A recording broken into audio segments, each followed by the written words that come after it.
This time, we will call back to roll call.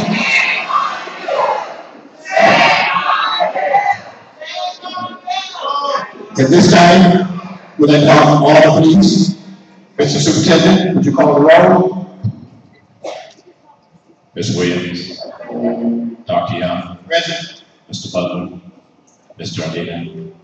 Mrs. Rainey Brown. This time, the ask for Superintendent to close this report.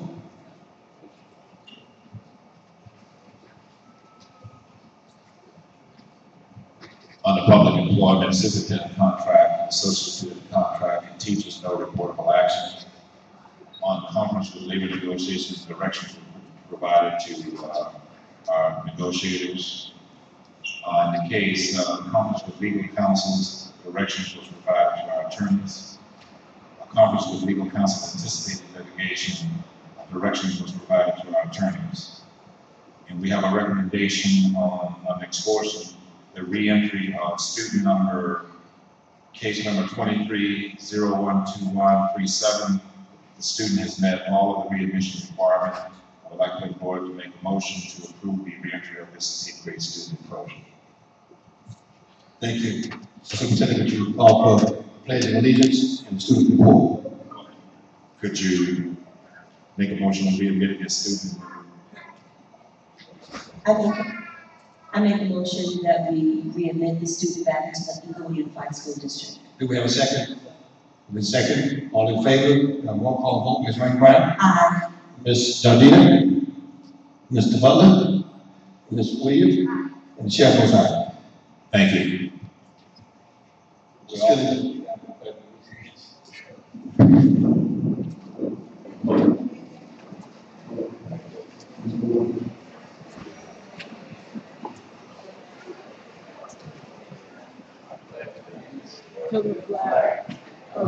United States of America, and to the republic for which it stands, one nation, under God, indivisible, with liberty and justice for all. This time we move to item 11 on the agenda. Mr. Superintendent, student report. we have two students here from City Honors College Preparatory Charter School and Morningside High School. The students come forward, please.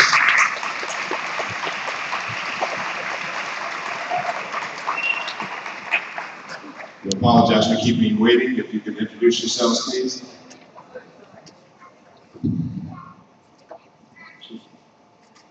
Good evening, Superintendent McHenry, board members, staff, parents, and members of the community. I am Gerardo Hernandez, Senior Class President, along with Adrian Lizardo, the ASB President for Morningside High School. Morningside High School is very excited about the 2012-2013 school year. We're excited to hear the news that we increased our API score by 9 points. The teachers, students, and staff worked very diligently last year with the help of moving CSC scores, and we are proud of our successes. Another good news, our enrollment for the school year increased as well.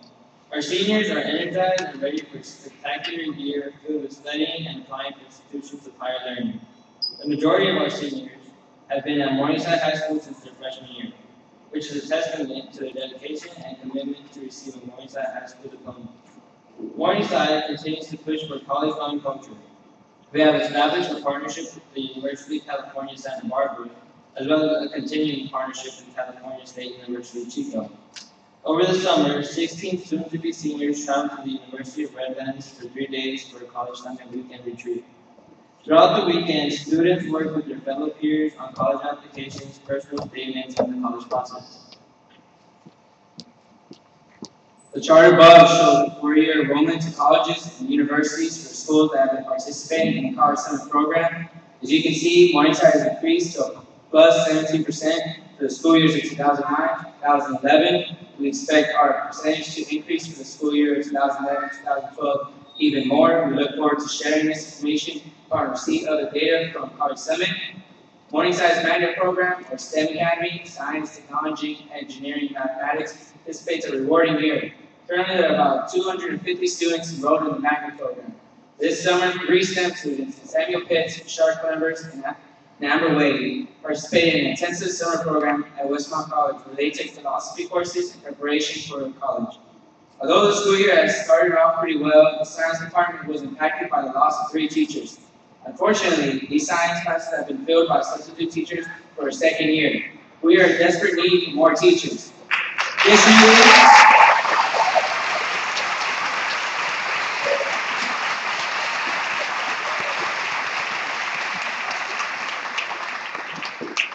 Additionally, there are vacancies in the math department and art department.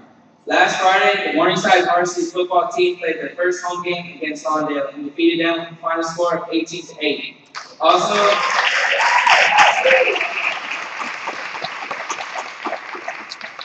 Also, yesterday, Morningside's girls volleyball team played their first game against Lawndale, and both varsity and junior varsity beat Lawndale. We're excited to announce our first on-campus home game will be this Friday, September 14, 2012 at 3 p.m. We'll be playing Concord High School. Thank you and have a nice night.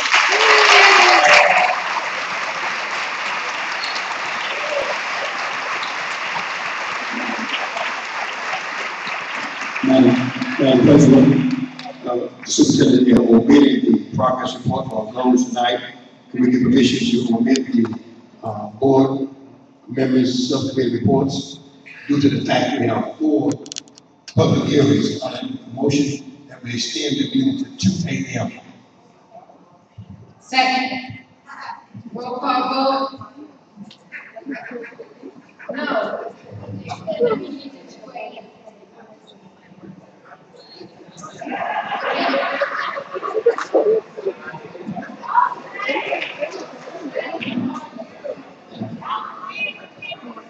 Mr. Jackson. Aye. Mr. Ardina.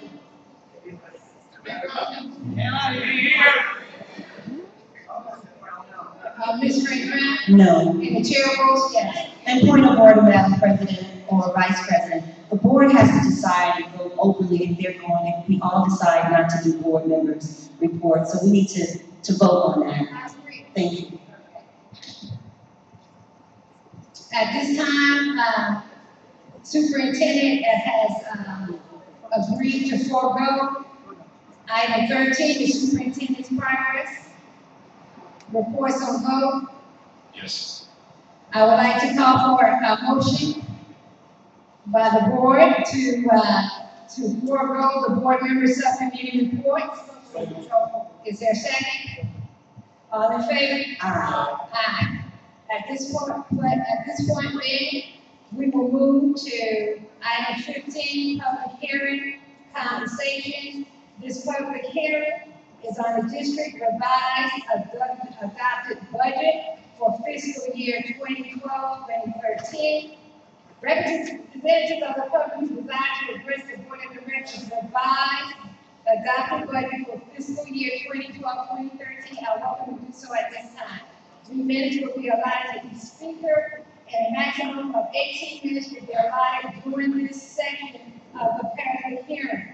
The public has the option to appoint a spokesperson if the concern is a group concern, and to supplement verbal presentations with written reports if necessary or desired. At this time, do we have anyone? The staff going to do a presentation of the revised budget. Yes.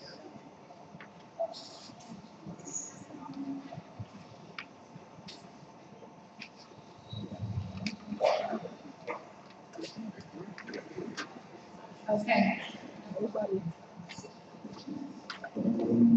Oh, from what, just a little housekeeping, board members, from what I understand, if we're using the projector, the first 2 rows have been reserved for us. We are to move down there if you would like to follow the slide presentations.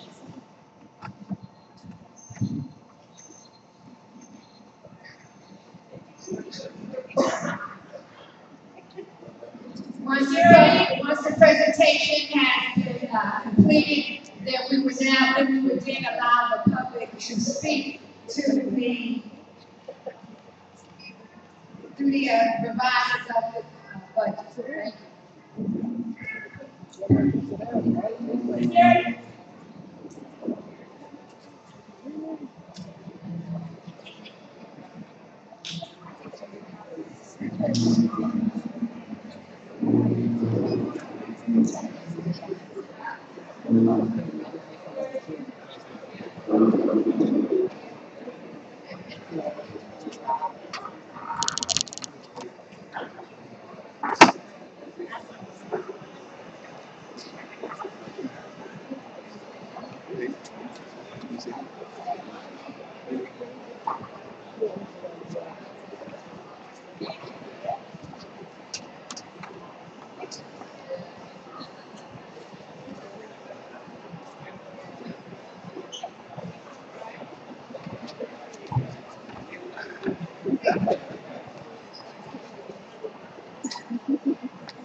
Do we have the laser lights?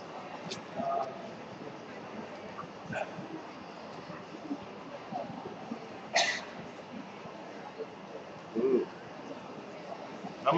Is there a light up there? I won't be able to see what's going on.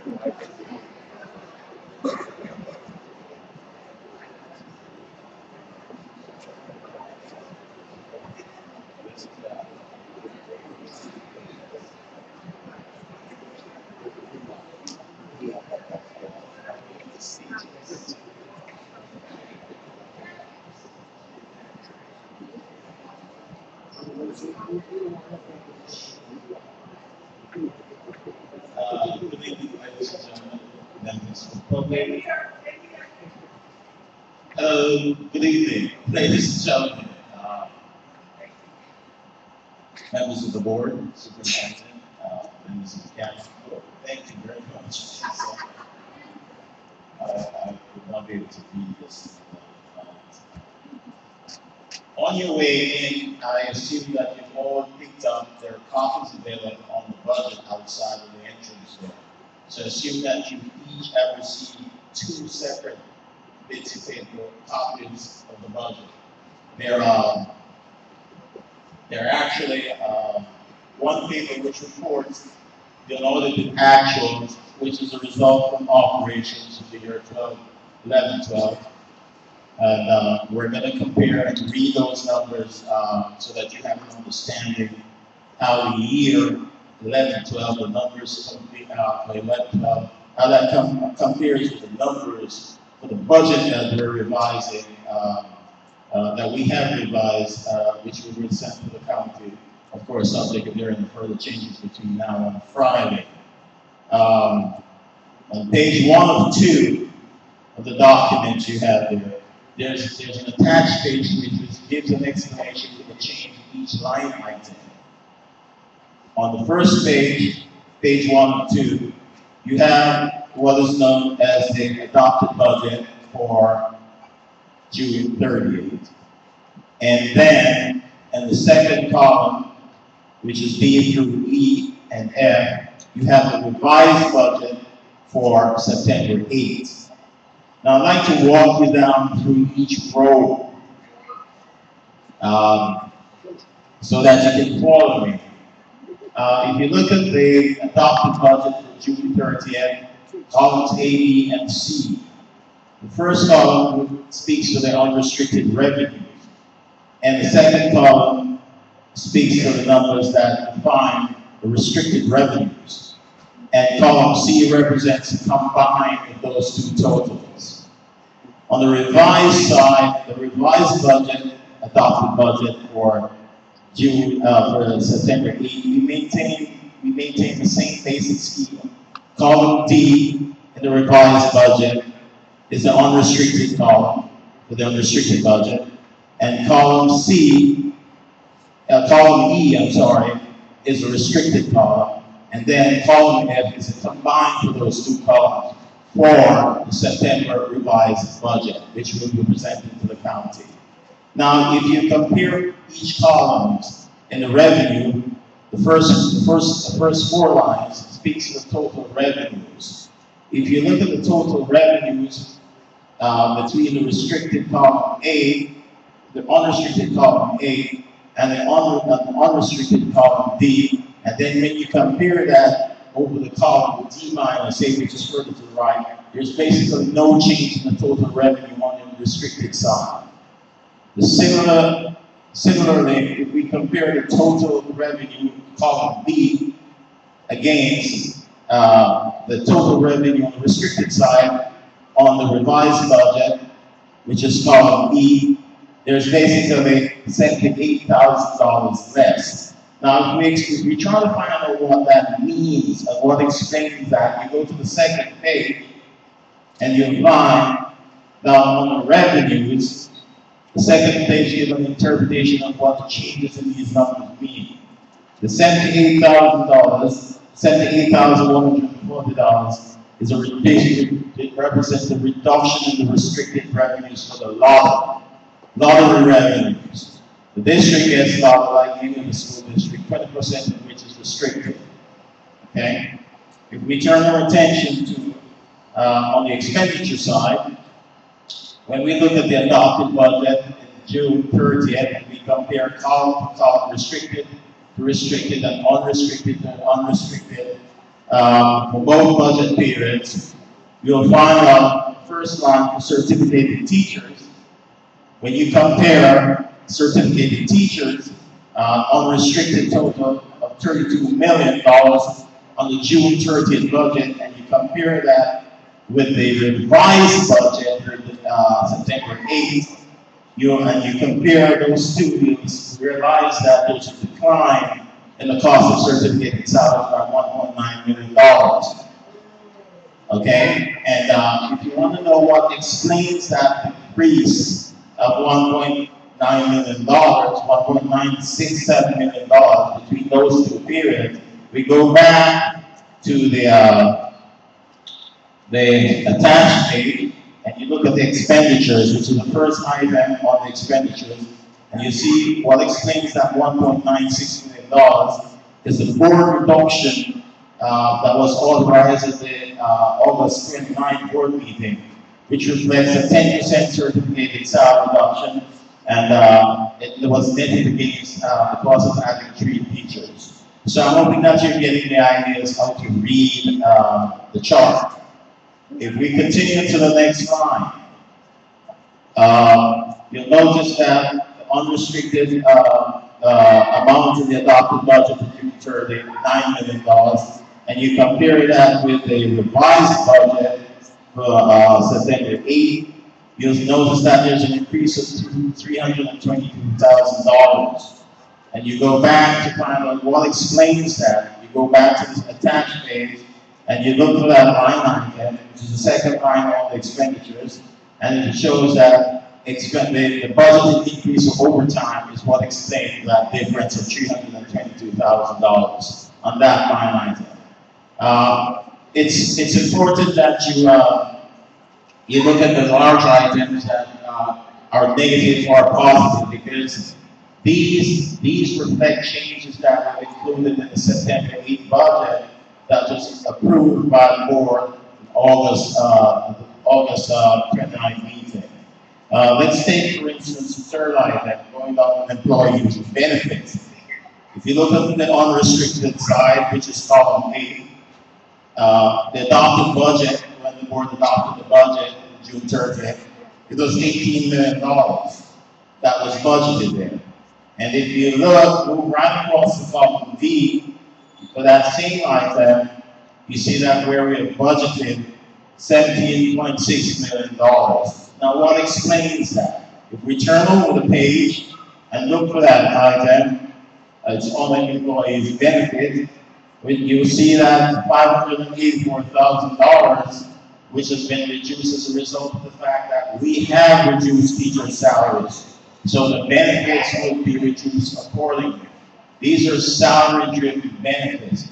There are other costs associated on this line item, but there are no changes in some of those costs. Like, for instance, on the employee benefits for health, based on our current, based on our current carry, which will change, we're expecting no increase, virtually no increase in health benefits. Okay? So I want to take you down, and if you follow that convention, this is easy reading, you'll be able to see the changes that are made, and you go to the second page to look for the explanation of these changes. Let's go down to contribution. If you go down to the section that marks all the financing resources. All the financing sources. If you look at the contributions that were made of $12 million, and explain to that what that means in a short while, from the unrestricted side, which is negative, and the column next to it, you see the same amount that is reflected as a positive number. It means that we're taking money or financial support from the unrestricted funds to support restricted programs such as special education, transportation, and regular transportation, because these funds by themselves are not sufficient, so they're supported by the unrestricted general fund. The bottom line is that out of all of this transaction, we're looking at reducing our ended balance. If you compare the last line, which is a negative $12.2 million, and you compare that with the unrestricted column D line, you're looking at $5.8 million. That is what we're looking to level in order to get rid of that deficit between the deficit levels expressed at June 30th as opposed to the deficit that we're looking at now in September, for the September 8th budget. We're looking at $5.8 million for the reduction that we need to cut. Now, why am I stressing the unrestricted side of the budget? Because the unrestricted budget is a budget that comprises the district's working capital. It is the restricted side of the budget. By law, you cannot expend the restricted side of the budget. We're controlled by the Ed Code and other regulations that prevents us from spending more than we have on the unrestricted side. On the restricted side, I'm sorry. But the unrestricted budget is what the county looks at, is what the state looks at, because that constitutes our working capital. The working capital of the district is that fund which we use to cover everyday expenses. Salaries, benefits, books, supplies, contractual services. So when we compare these two budgets, I'm focusing only on the restricted columns, ladies and gentlemen. You'll notice that we are looking at we're going to submit the budget to the county that shows, pending any further adjustments that the board might authorize between now and in the morning, we are looking at $5.8 million further reduction. Okay, on the unrestricted side of the budget. I'd like to take you now to your second set of papers, which is page 2 of 2. Okay, it's your second paper, second set of papers. And here, what I've done is to present to you the results from last year's operation. It's called the unaudited actuals, and to compare the unaudited actuals with the budget for September 8 that we expect to present to the state county. I'll just draw your attention to a few items. If we go to the first line, unrestricted, the unaudited actuals for 11-12. The first line under unrestricted fund, it says $61 million, and you move across the column B, okay? And you see that column B is $58 million. If you move all the way across the column B minus A, which is the difference between those two amounts, you'll see that that amount of revenue went down by $2.8 million. Now again, just we did before with the previous sheets, you go over to your second page to find what's the explanation for that change. And if you look at it, it says the decline in enrollment and also a larger revenue limit factor, deficit factor. These are the reasons that explain the change in revenue, the decline in revenue from the unaudited actuals to the forecast budget for September 8th. This district continues to experience declining enrollment, and that's unfortunate. That's a matter that's been discussed with the cabinet, the superintendent, the board. Everyone knows it, and strategies are being put in place to see how best we can reverse that or address that issue. So, you know, it's an ongoing process, but nonetheless, declining enrollment affects our revenues, and that is something that we have to watch. If you go to the third line and look at other state revenues, where you have $12,696 on the unrestricted side, and you move over to column D, and you find you have only $10 million here in the budget for September 8th. The difference, if you go to column D minus A is $2.2 million. And what explains that? To find out what explains that, you go again to the next page and look at that line and see exactly what constitutes that $2.2 million decline. And the explanation here is declining enrollment and full utilization of carryover that will not be available again in 12/13. So enrollment is the primary driver, because enrollment determines the attendance, and with that we determine the revenue that's due to the district. So there's a line that I'd like to bring to your attention, which is the second line that says federal revenue. This is important. In 11/12, the unaudited actual says we have a negative $24,000 on the unrestricted side, and $11,398,984 on the restricted side. And the combined of those two is $11.3 million. If you move across the column E, and you compare columns E and B, and take the difference between those two columns. If you go across to the next section on the column E minus B, you find an increase of $4.6 million there in revenue. Now, what explains that? If you want to find that out, you go to the next page again, and you'll see where, does anyone identify that? You go all the way down to the restricted revenues. It's just about the middle of the page. You'll see the $4.689 million. And that increase in revenue is due to the fact that the district received SIG grants. SIG grants. That explains it.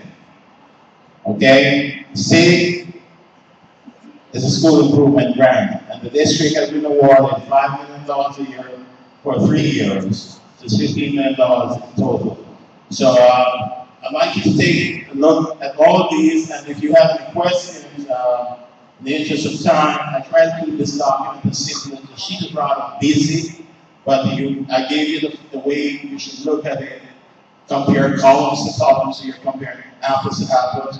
Remember, each column here that has the revenues that are described as restricted or unrestricted. So if you're comparing those, you have to compare the apples to apples and line by line. Okay? The net effect of this again is that we've generated from operations on the unaudited actual a positive balance of $2,006,000, $1,206,000. That amount will be used to offset the next year's any differences between revenues and expenditures in the next year. So overall, we finished 11/12 with a positive amount. The question is that it's not large enough, but it was still positive because we used that 11/12 balance to help to offset the projected deficit between revenues and expenditures for 12/13. So as a result of that, we're looking at a smaller deficit balance, the balance of unrestricted funds for 12/13, which is $5.8 million as we stand. And that is my presentation. If you have any questions, so we have to take it this point in time.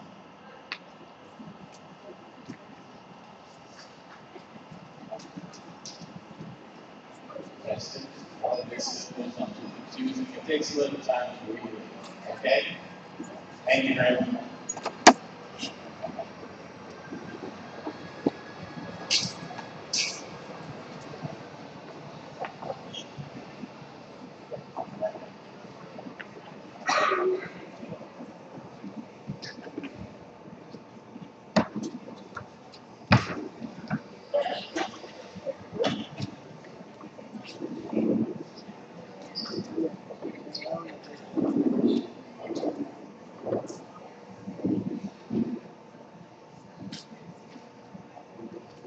Thank you, Mr. Thompson, for your budget update.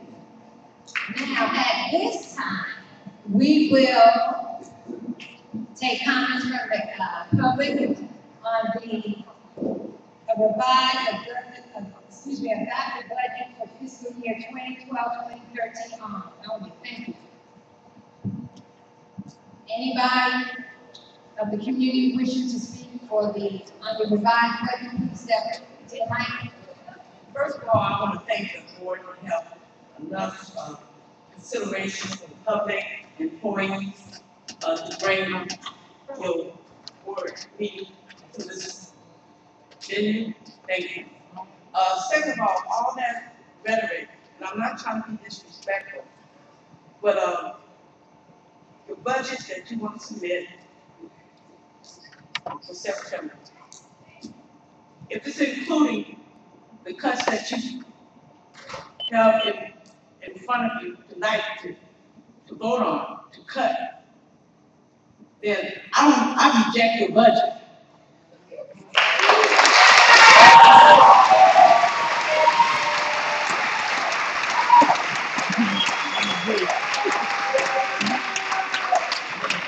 And, you know, I'm not educated like y'all, but I have enough sense to, when he said providing the vote or the decision y'all made.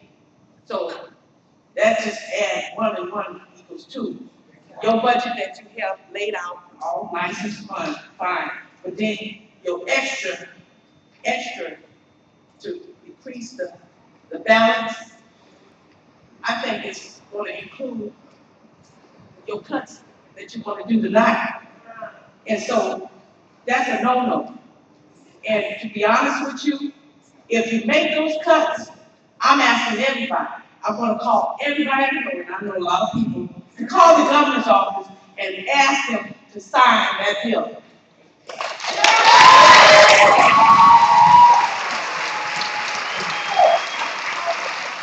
Anyone else that can speak? Come forward now.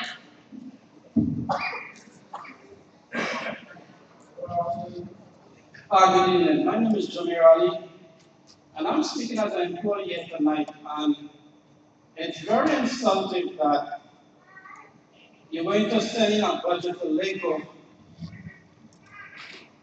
that you receive, that is presented here tonight. I'll explain what is wrong with that. You said that you reduced the teachers by 10%. Have you met with the teachers and teachers negotiate for a 10% reduction as of September 8th? You will send this to LACO. That's what put us in this problem in the first place, by administration, by decision, send information to LACO.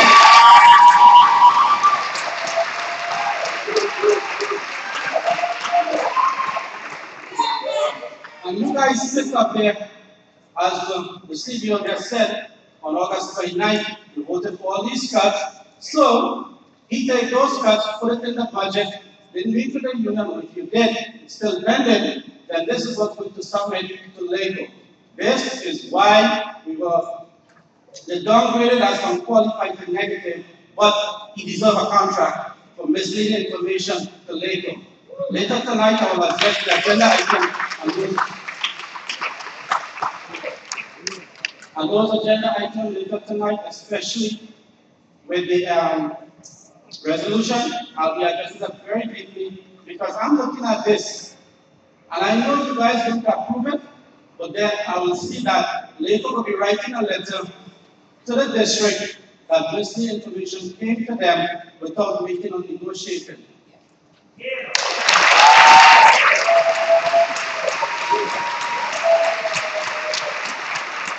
Next speaker, please.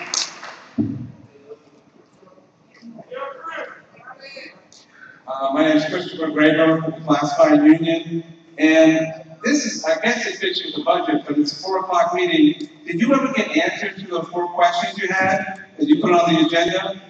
We still, the public deserves the right to know, is the bill effective immediately when the government signs it, and then you're all out of power? Or is it the other explanation that we had from the superintendent on Monday? The public deserves an answer, not what Reverend Young said, adjourn. and we're waiting there to see what the answer is. This, I sent this to several press outlets, and I got from one reporter, oh my God, that they don't know the answer. The public deserves a right to that answer. The other question is, your adjusted agenda item later on that fits with the budget is, there may be more other cuts, that the 15% isn't what you need. The public deserves, and the two bargaining units, or the three actually with an adult debt, has the right to know what else is on the agenda that's going to come next. Especially for classified, because we know we're the moving target, that 45 days we could be laid off before furlough days. The public has the right to know. So is the board going to answer that question, or are we going to have to go to the governor and ask him, and go to Senator Rob Wright to get the answer from him? But I would think this district would know, like I said, at the 4 o'clock hour, I know several of you went to Sacramento. Was that just a wasted trip of more money down the drain that a bunch of people went to Sacramento for the day? You could have said, how would you embarrass the question on the agenda that you don't know those answers? The bill was pending. Everyone's got the bill. I've been following ever since it was the bill. If you don't know those answers, the 5 of you need to resign tonight.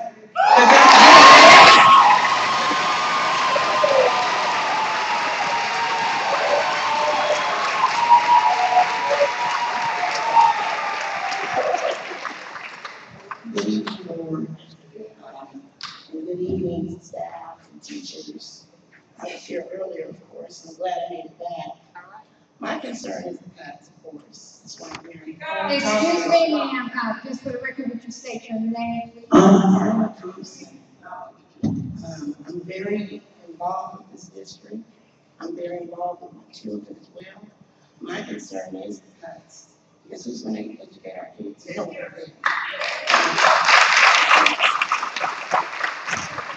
Can you hear me? I'm sorry, guys. Can you hear me? So that's my concern. More than anything is our children. I really want you guys to take the time to think about these kids. We're rushing every morning to get here on time. And think about these teachers. Think about these staffs. I came back last week to fight for the custodians. Look like we have to fight again. These are the people who protect our children, because you don't have enough money for security, as you know. So thank God for the custodians. Thank God for the teachers. Please get it together, because I know you can. Okay, get it together for this whole group and for us all. Okay, I'm a parent that's really trying my best to hang in there. And I know y'all can do it. And I know more than anything these teachers can't do, and they're tired. They're all tired. So let's get it together tonight, okay? Thank you.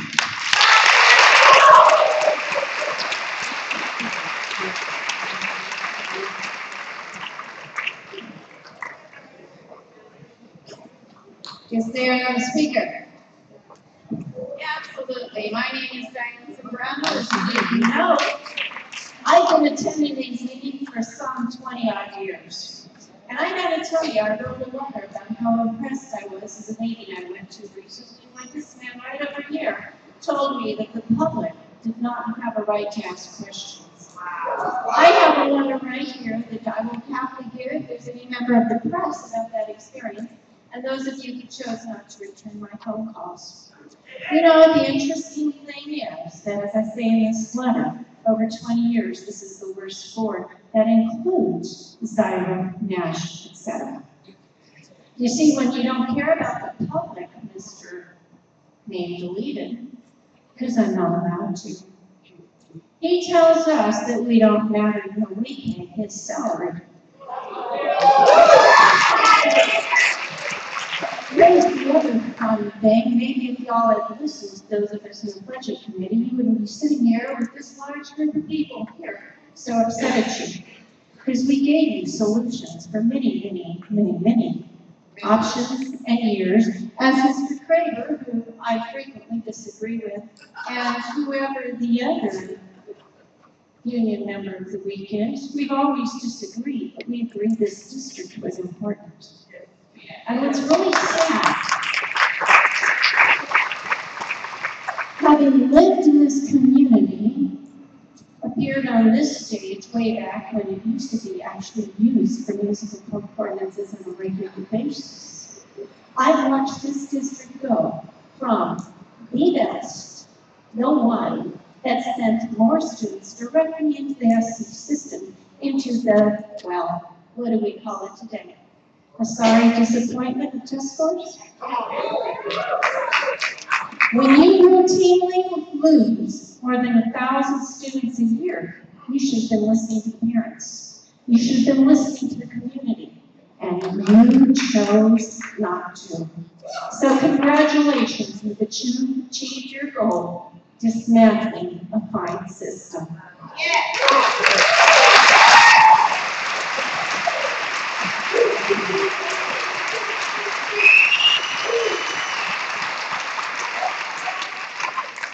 To you, I say, great job and a long legacy. Who wants the letter?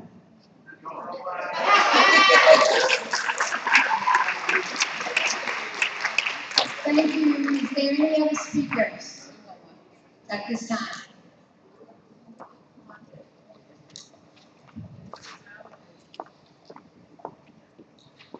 Good evening, senior staff, superintendents, members of the public, and lastly, board members. My name is Peter Sonberg, and I stand here as the proud president of the Englewood Teachers Association.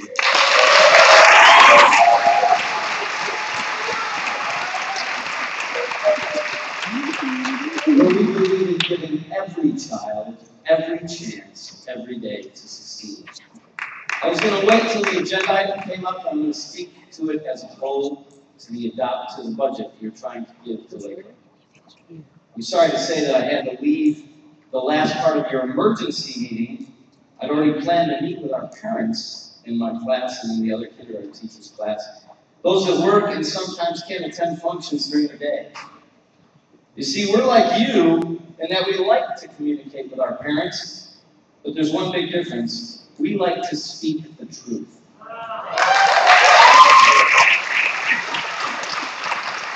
Mr. McHenry, last year you and Arnold Butler testified that you were granted a class-size waiver, and if so, you would not violate the collective bargaining agreement. What happened? They still granted the waiver, and you still stuck some of the classes to the end of the year. That's the time that our students can never get back in their educational careers. You lied then, and you're about to break the law again with another lie. I also had to speak to one of our members, and she tripped on 2 students in her class. I had to speak to her on our way over because her class size is over the collective bargaining agreement cap size at the new La Tijera K-8 school. I guess you built it, but you're still messing it up. Why don't you stand with the families that elected you? Why don't you stand for the students you were elected to serve? I've spoken with many loyal employees in IUSD. It's disheartening to hear your rhetoric about the need to maintain local control. Recently, your decisions have begun to put our families at risk. Cutting our health care without negotiating is not only illegal, it's ironic. In the face of the Affordable Care Act, and the goal of President Obama to make sure that every family has the coverage they can afford.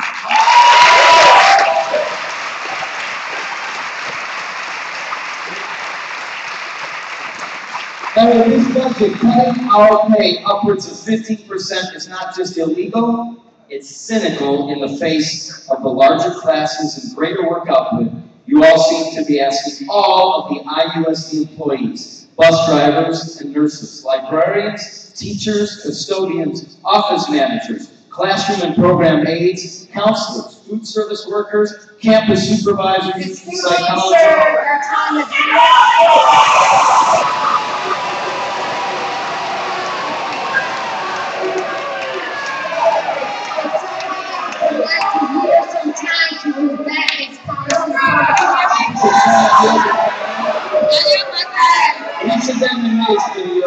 I'm yielding my time. I'm almost done. Come on, Pete. I'm going to go back. So, the greater output that you seem to be asking all of IUSD employees, bus drivers, nurses, librarians, teachers, custodians, office managers, Classroom and program aides, counselors, food service workers, campus supervisors, psychologists, program instructional facilitators, and school police officers, as well as maintenance staff and principals, are all way overworked.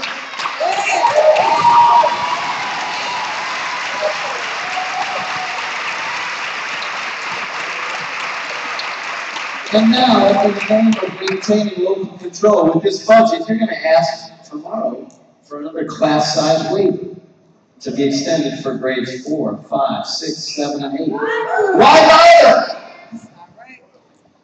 We're here to support, we're all wearing red, we're here to support the oppressed educators in Chicago. They're marching.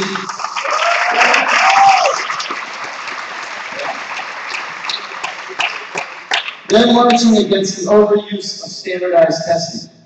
They're lobbying for a larger, more diverse class selection, including arts, music, and career and technical ed, as well as having more advanced placement classes available. That takes paying qualified educators and supporting their efforts. Is that in your budget, Mr. Thompson? They're fighting closing neighborhood schools and opening non-unionized charter schools. How long are we going to give our neighbors, non-unionized charter schools, our students fight back in their classes?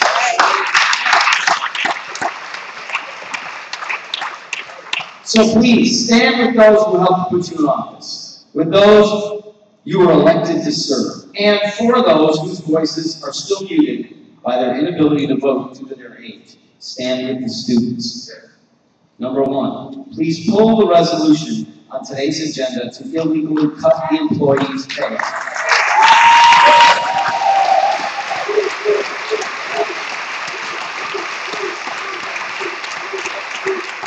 Number 2, please rescind the resolution taking us out of the healthcare trust illegally.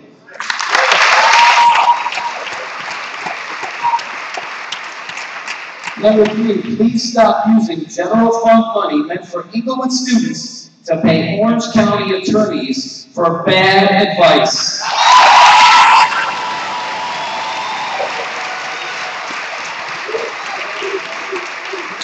And finally, please request the state superintendent's office to disperse the funds and appoint the administrator. Give our students a chance. Stop destroying this district only to maintain your authority.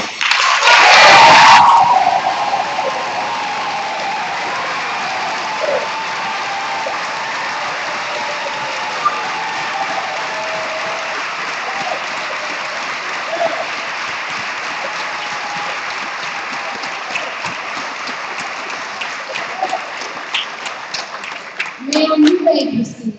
Thank you. Good evening.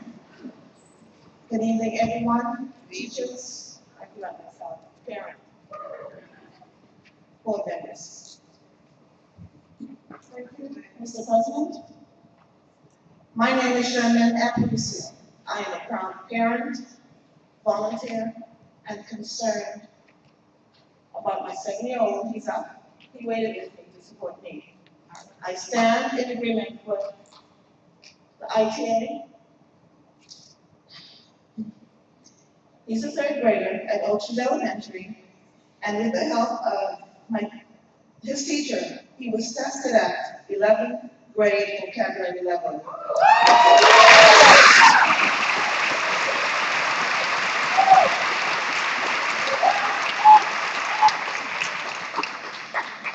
And so, me up there!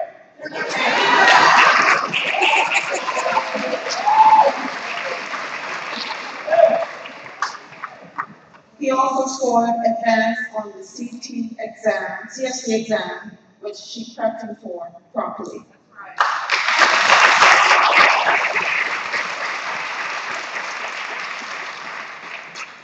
This teacher is and was very dedicated, and this is proof we have great teachers at Oak and in the district.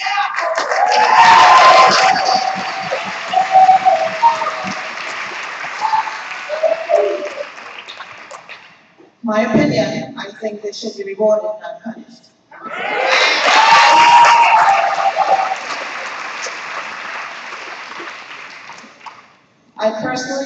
5 students who left the district. What if 5 more students left? According to Bill Clinton's DNC speech, do the math.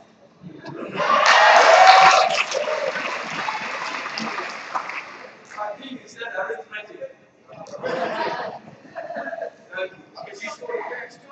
We cannot afford to lose another 9.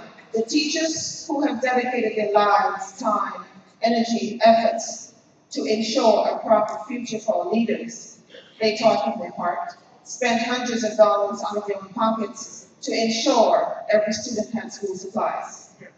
They should not be punished over and over from unbalanced school budgets.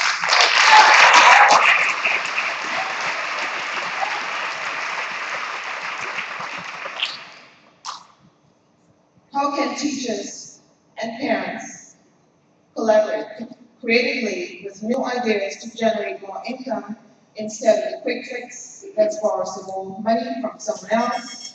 This quick fix, the idea is not working. Is this legal? Hold on, ma'am, will somebody yield some time to the parents?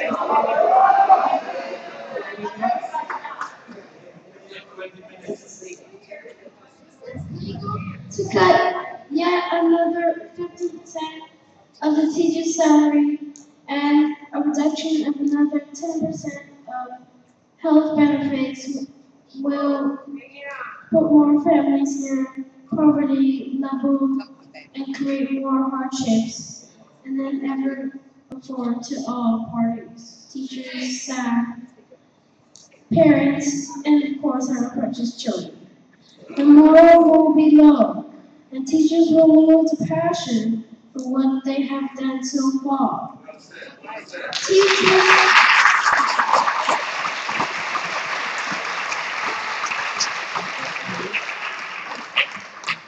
This actually is bad for students and bad for employees. The solution is not borrowing money from the outside to fix an internal problem. The solution is working from within, collaborative, to fix the existing problem. There you go.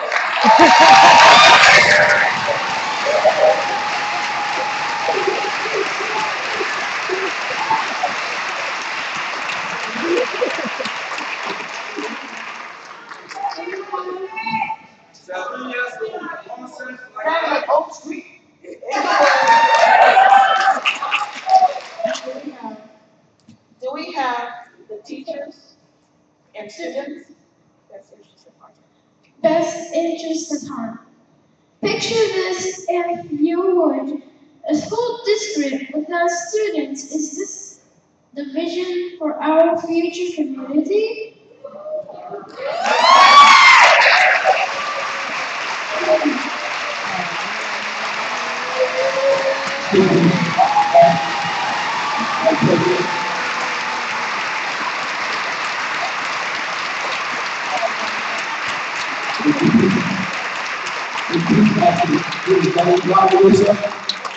Give his name, please. He's the winner of the Martin King speech. My name is Joshua Aparicio Swain.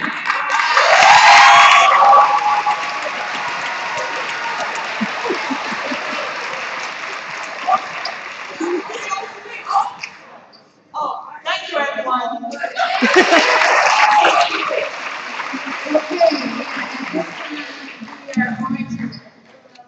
Okay, and this will be the last speaker because if you refer to your agenda for this particular resolution, it was only 18 minutes total. This board has allowed so far almost 15 minutes, so go ahead.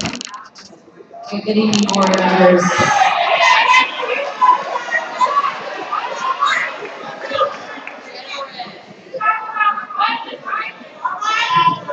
Are you referring to the budget? You're referring to the budget instead. Are you speaking of something under the we are still doing public speaking for the revised adopted budget only. And if you look in your agenda, we were only to allow 18 minutes, but we have allowed more. Ms. Aisha, you can speak. Thank you. Tom Patrick, ladies and gentlemen. Ms. Aparicio. Good evening, board members, superintendent, staff, and my fellow brothers and sisters in Union CalPro, ITA, and families, community. I'm a kindergarten teacher, been in this district since '97. And like so many people in here, been a loyal employee. For me, it's nearly 15 years. We sacrifice time, energy, our money, our families, time with my children. I've missed events, their first events, to be here for my kids' first events. And I know I'm not alone in that, in those endeavors. And we understand that you guys have some really hard decisions to make in tough times. However, time after time, from this very dais, we've heard proclamations of the love for God. So we expect the same compassion in exchange for the compassion and sacrifice that we've shown you over the years. Corinthians 14:40 says, "But all things must be done properly and in an orderly manner." And I'm sorry. The move you guys are contemplating tonight is less than orderly and less than proper, less than this. Proper will be caring for the children and caring for those who care for them. That's the people in this room.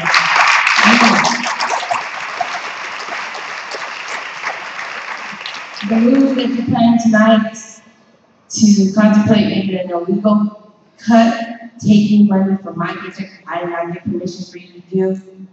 It's a bully move. It's a bully move. And I'm sorry to say it, but the game is over. You're simply avoiding the inevitable. We saw it on the budget report today. Maybe some of you did not cause this, but you know you have the power to stop continuing to hurt kids and hurt those who work and serve with them directly and indirectly. There comes a point in time where the cost of avoiding the state takeover is greater than the cost of the state takeover. And we're at that point. We're hurting children, we're hurting employees, community, for what? Because if you pass this resolution, you're going to create more chaos, more havoc, disorder for pain, not just for our kids we serve, but our own families that we have to serve and then try to make things meet for. And we've been loyal. We've been loyal to this district. So as you can see, it's all in this room tonight, because we won't allow you to continue to pretend that the decisions you're making are not decimating the programs and educational opportunities for our kids. They are decimating programs. Just come to the school site and see. It's really rough.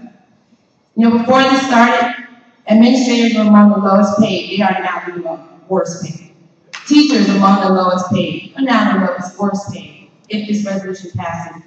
And our classified are among the worst paid, struggling to make ends meet. This resolution tonight will only make it worse.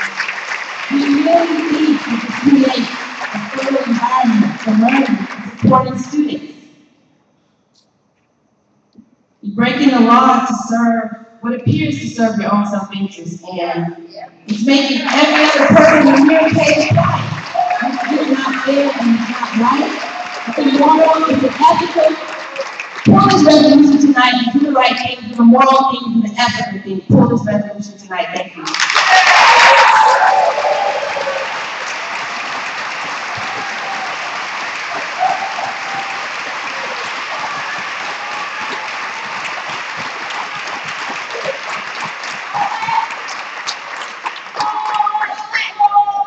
Thank you to all the speakers.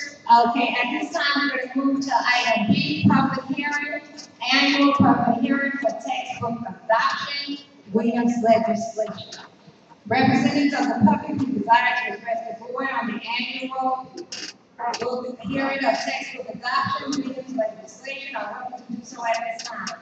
3 minutes will be allotted to each speaker, and a maximum of 18 minutes will be allotted for this section of the public hearing. The public has the option to appoint a spokesperson if the concern is a group concern to supplement verbal presentation to written reports, if necessary or desired. At this time, those members of the community who wish to speak on the textbook adoption, Williams legislation, to come forward at this time.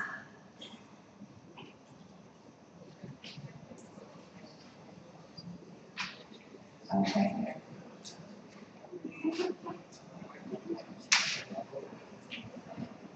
Okay, at this time, we are opening the public hearing.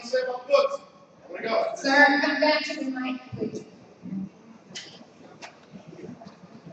And just for the record, the public hearing on the revised adopted budget has been closed.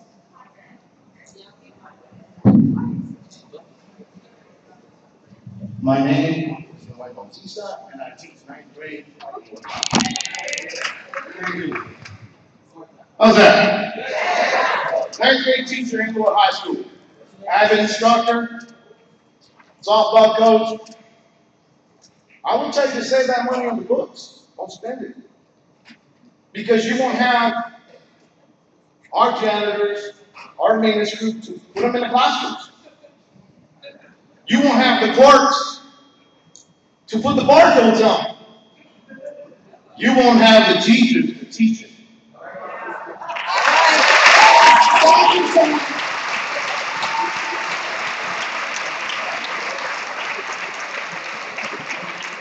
Would anybody else like to speak to the textbook adoption Williams legislation?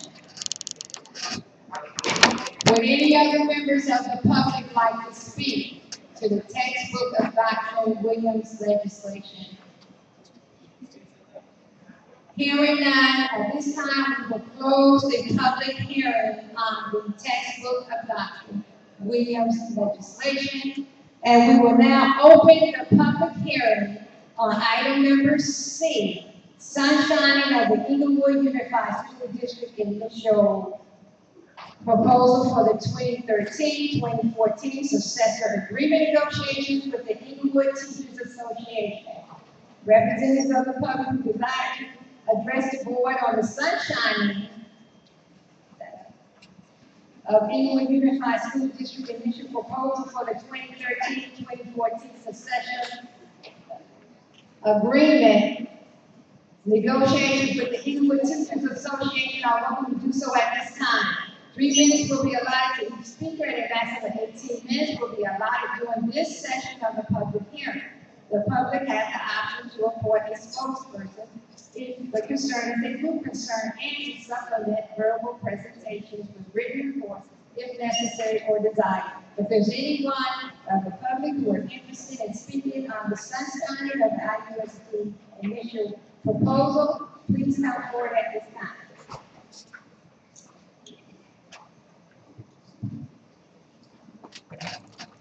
Make it easy for you.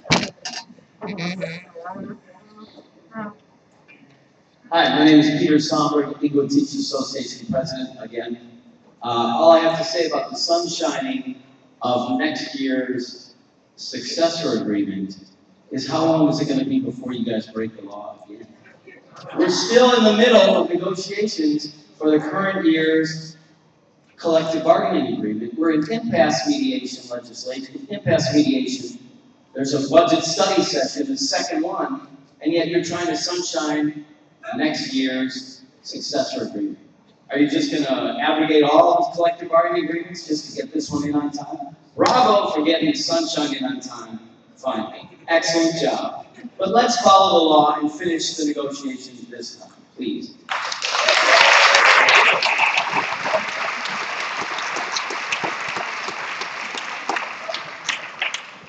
Would anyone else like to speak? You know what? I really think that y'all are denied. I just don't understand. I'm looking at the negotiations, and Peter and them are saying that they're in an impasse. Okay, Peter is saying that their IGA is in an impasse, but you want to talk about next year, and you ain't even dealing with this year. Now, you got it on the board agenda to cut everybody, principal, everybody, except for the superintendent and his crew.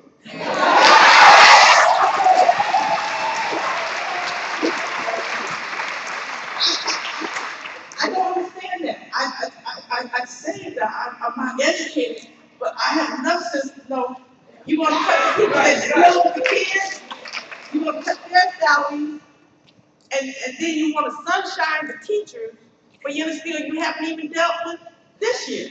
How you going to talk about next year?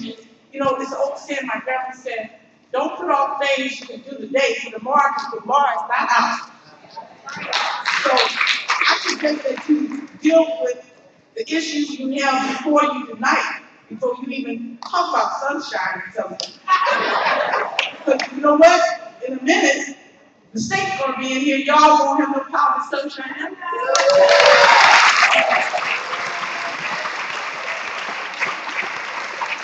Thank you. Did anyone else from the public who would wish to speak on this resolution?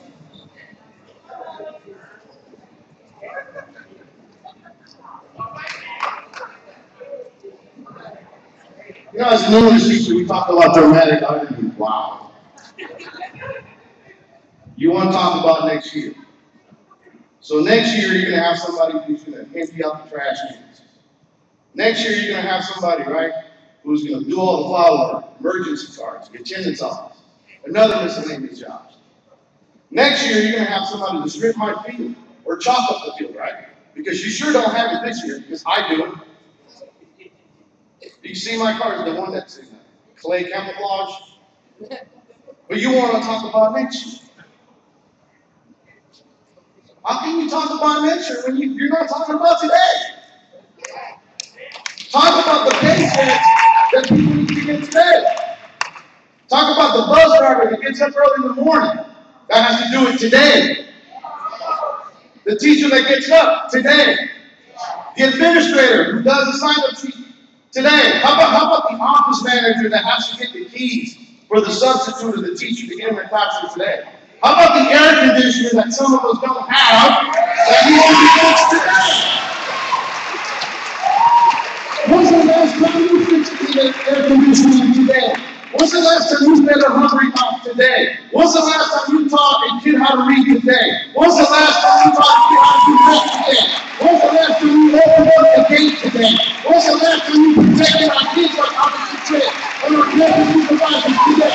Talk about today.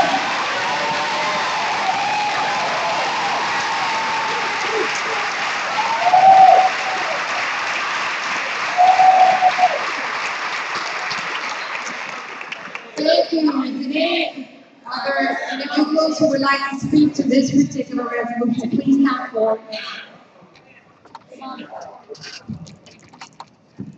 Good evening. I'm just really confused as to. Excuse me, ma'am, for the record, could you please state your name? My name is Alvin Bliss. I'm a teacher at Crozier Middle School, and I've come to many board meetings from the time that I started working there in the 90s.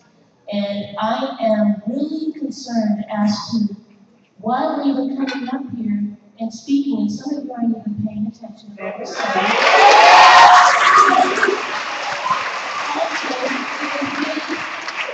It was made clear on one board occasion when the board wouldn't allow many people to speak, and I asked one of the board members, Johnny Young, why is it that you cut us off? You have parents in the audience. You have teachers. You have community members who wanted to speak.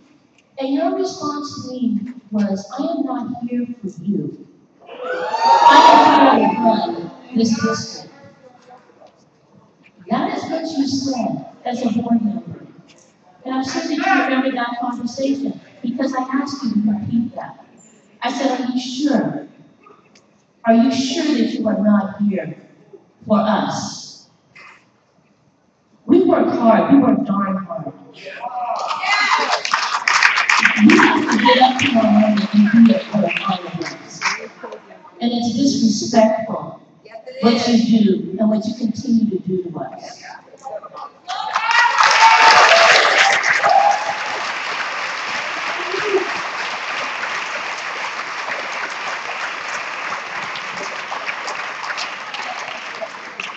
Thank you. Are there any other members of the public who wish to speak on this particular item?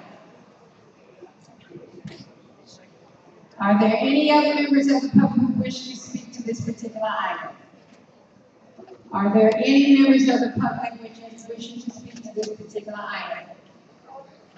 Hearing none, the public hearing on the sunshine of the IUSD Inglewood Unified School District initial proposal for the 2013-2014 successor agreement negotiations with the Inglewood Teachers Association is now officially closed. We will now open the public hearing on the agenda items, item D. Representatives of the public who desire to address the board on any items listed on the agenda are welcome to do so at this time. Personnel items should be brought directly to the Human Resources Division or the appropriate administration in the district. 3 minutes will be allotted to each speaker and a maximum of 18 minutes will be allotted during this session of the public hearing. The public has the option to appoint a spokesperson if the concern is a group concern and to supplement verbal presentations with written reports if necessary or the desire. This agenda items are the yellow cards, you guys, and they are in order, already numbered by the authority. So the first person on this card is Ms. On. The number 1 to speak is Mr. John Hughes. All right.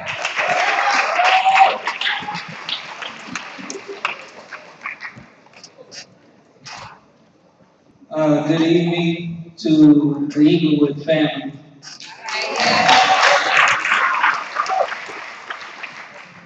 Waited a long time to start.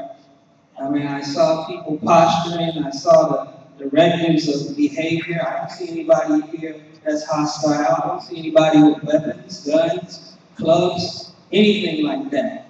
We didn't come to shoot from the hip, we came to shoot from the lip.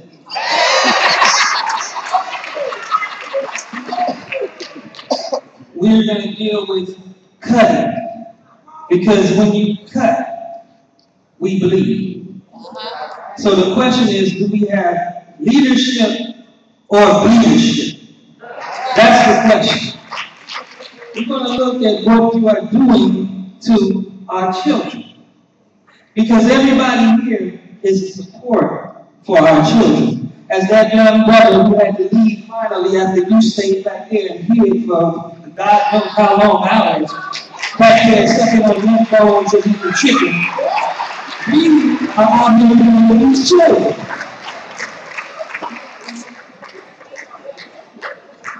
What I enjoyed the most is when I saw us all outside as a family. People were not hostile. People were having fellowship. We were talking and grinning and loving one another like we always do. Because without that, we didn't survive you. 15% last year. I came here on crutches as you continued along this path.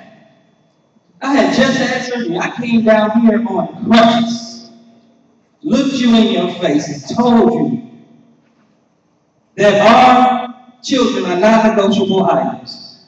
You submit a budget, those are numbers to you, but they manifest in the eyes of these children every day, and they deserve the same, if not better. Every generation makes their children better. What is happening now? Every generation sacrifice. That's why you sit in your seat today.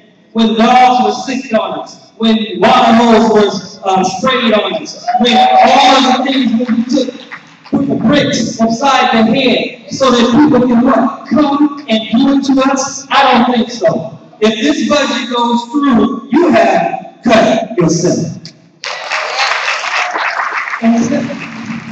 Instead of talking about a 15% cut, we should be talking about a 15% increase. But here we are. Why should we be talking about that? Because time after time, the superintendent presented information about deferred payment from the state. I need some time. Okay, would you state your name, please? Maisha Hughes. Maisha Hughes. Maisha, render my time to my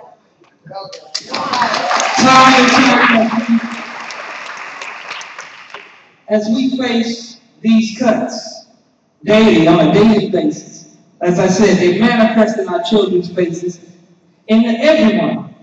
If you're preparing a meal, you're helping that child. If you're making sure there's security and they're safe at school, you're helping that child. If you drive them to school in the morning, you're helping that child. So there's no way that this dysfunction can continue. I mean, we have to deal with reality, like we said earlier. And the reality is we have been guided down a path and towards a cliff, and I refuse to let you drive me over the edge.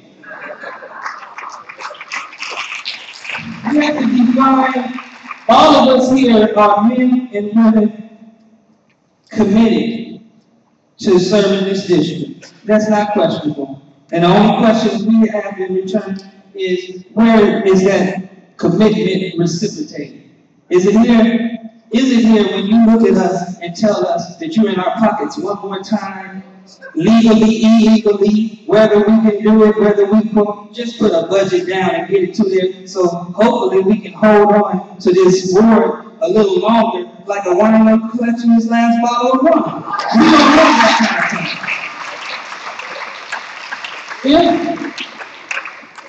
If it is, what is sad about this day is that we're supposed to be family here.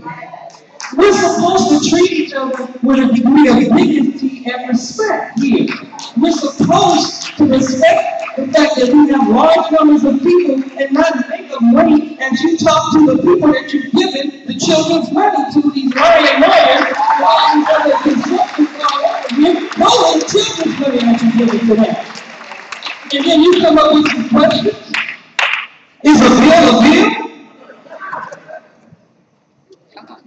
Questions about if the governor signs the bill, is it law? Come on, we're better than this.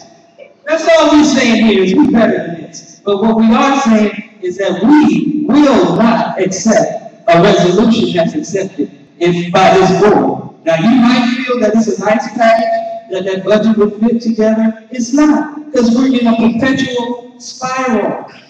We're going down. It's like when you hit the basement, where else is there to go? Where else is there to go? And my final point is, why didn't you, with the deferred money that you constantly, the superintendent constantly gave reports about if the state would give us this money, one more. Thank you. If the state would, state your name, please. Thank you. If, in fact, my question is, if the board is saying that we were in this dilemma as a result of the state refusing to give money that's owed to the people, and did we hear that 100 times, 1,000 times? If we just had the money that the state owed us, we would be okay, we could make it this far or that far. Well, my question is, if you apply for a loan, how can the state force you into receivership if they owe you money? Why wasn't that reflected in your budget presentation this time? If they owe you money, why did you send the lawyers up there to fight for the money that this district was on instead of trying to take from all of us? That's the person we want. That's the type of leadership we're looking for. That's what we want. If you go to Sacramento, you should have been beating that door down and explaining to them that black and brown children matter. That no, you're not going to do this to them. Like no, and we're going to stand up for equal children. That's what you should have been doing in Sacramento. If you wonder why I'm so passionate, it's because the strong man stands strong everywhere, and you got to be strong everywhere. Not just sitting around when you just decide that you want another car or whatever else is going on in your life. You got to be strong for everyone here. And that last child, that child that you put out of kindergarten, that you combined with the first grade, and then the second one that picked up the third, and the third one picked up the fourth. And you know what? One day you might be able to fix it. No, we can't do it today. This program is not going through.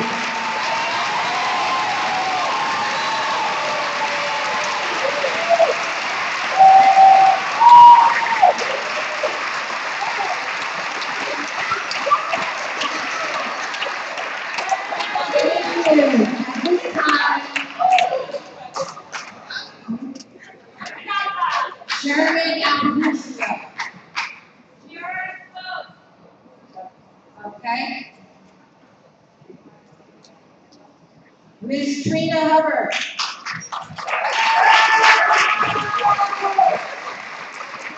Madam President, member of the board, superintendent, my fellow IUSD employees, and community members. I'm here to address the board regarding action item subject C of the Human Resources Division. My question to this board is, why are you playing with our lives?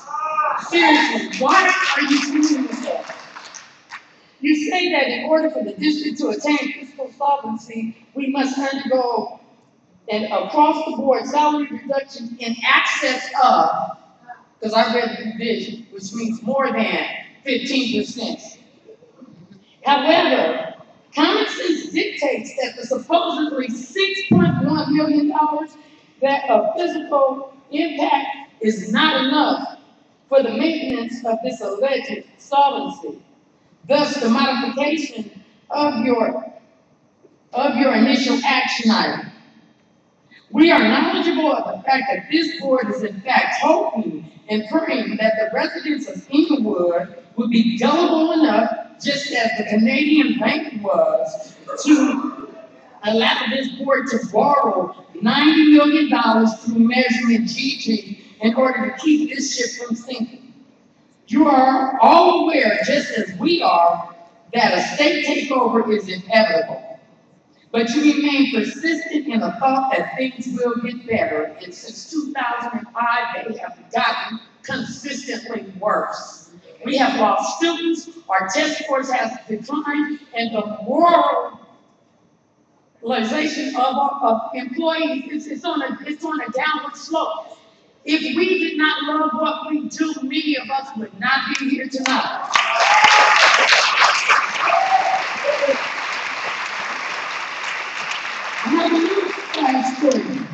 The now is a river and needs us. We need to get out of it and face reality.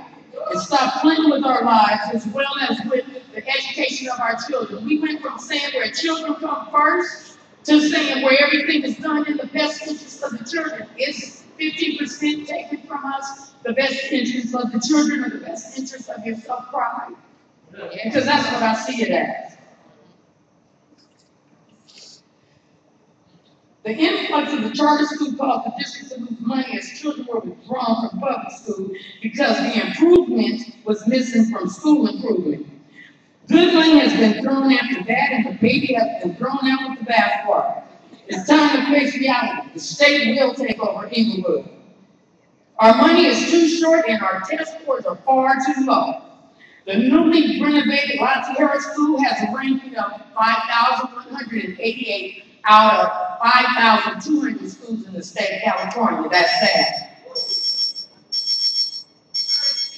I will need to rescind your action item. That you heard about. So, does anyone else would like to hear their time to this? Well, state your name, please. Okay, thank you, Ms. Sanford. This is only going to take a second. Many of you proclaim Christianity.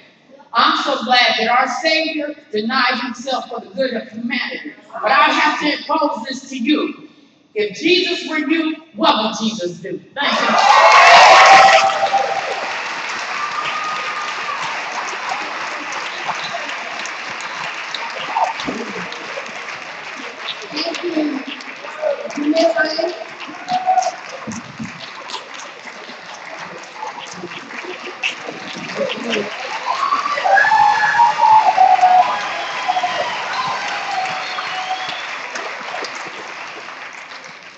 Good evening, Madam President, board members, superintendent, and fellow employees and colleagues.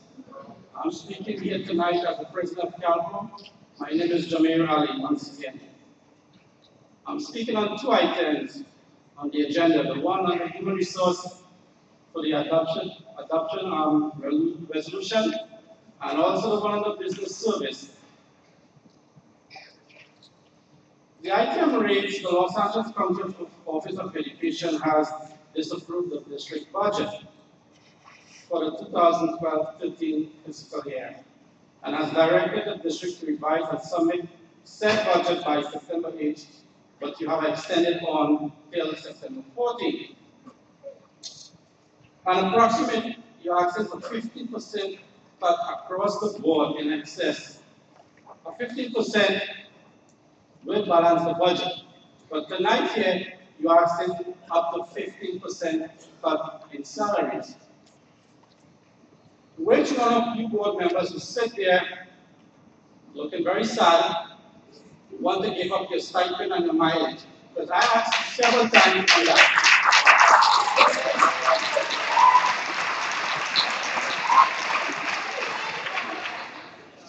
Every time you look at the agenda, it's cut. Either ITA, classified, the management, the principals, the directors, but not a single administrator step forward. Board members take a cut. And let me go back a couple of years. Once several board members came on board when they wanted to see, the first item they did was to increase their mileage from 400 to 600. And I know this because it was on the agenda, that was the first item the board did. But now, we look back here today that all these cuts are being proposed here.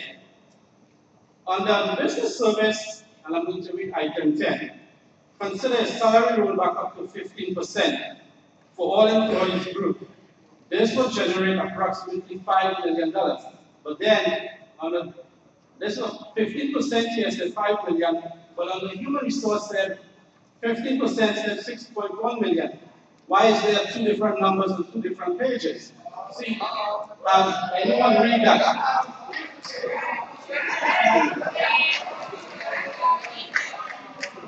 You're asking 15% cut. We have a lot of teachers and a lot of classified employees and administrators who has husband and wife that works here.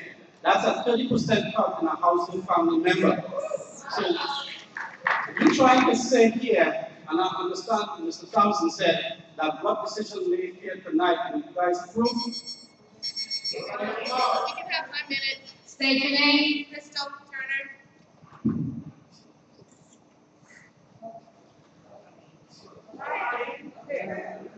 This board is waiting.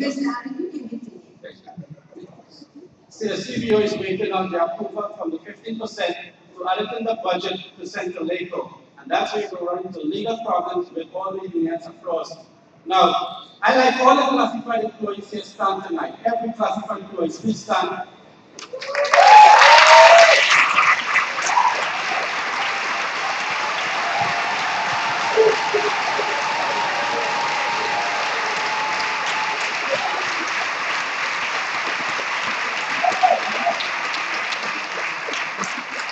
The reason I ask them to stand is that half of these classified, or all these classified who stand here tonight, lives in the city of Inglewood. And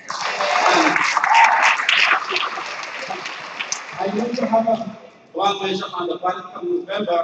These are the same employees who have to go out and vote election time. And you want to cut their salary to support that one measure? I hardly doubt you will support that if you cut their salary and their household.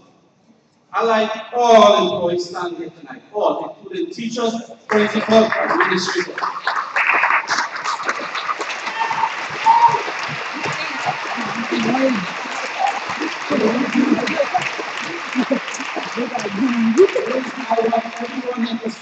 Is because we are dedicated employees of this school district.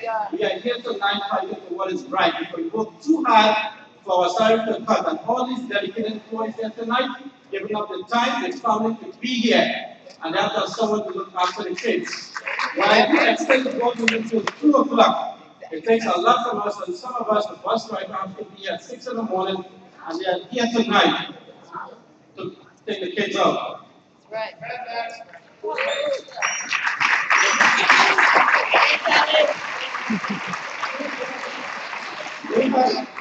This board received a letter from LACO on July 16th, stating that the district, LACO was concerned about the district budget. Now, we were qualified before they downgraded the district to negative. And what is very upsetting to the employees is that The board received a letter, but then the board also, and no disrespect to the gentleman, I have to say it again, about the contracts.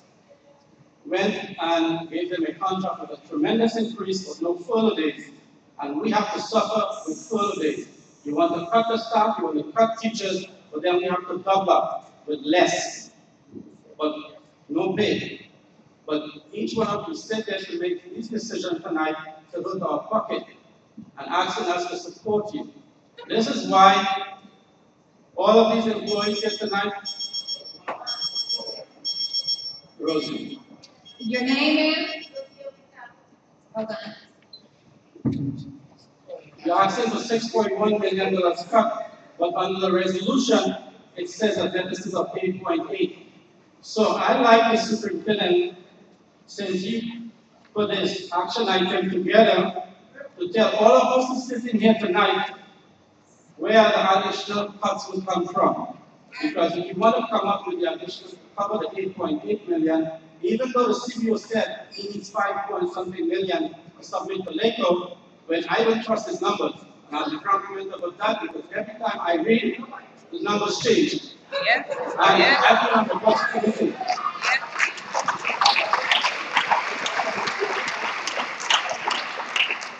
Now, I have not taken a stand on a lot of stuff, but earlier today at 4 o'clock, we had a special call meeting, had all these lawyers there, and when I read the item, you want to veto the bill.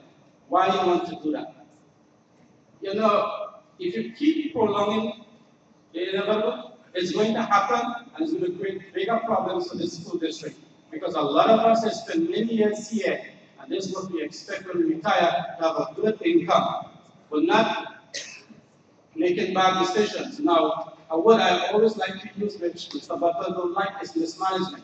Mismanagement has a lot of meaning. One of them is bad decision, bad decision.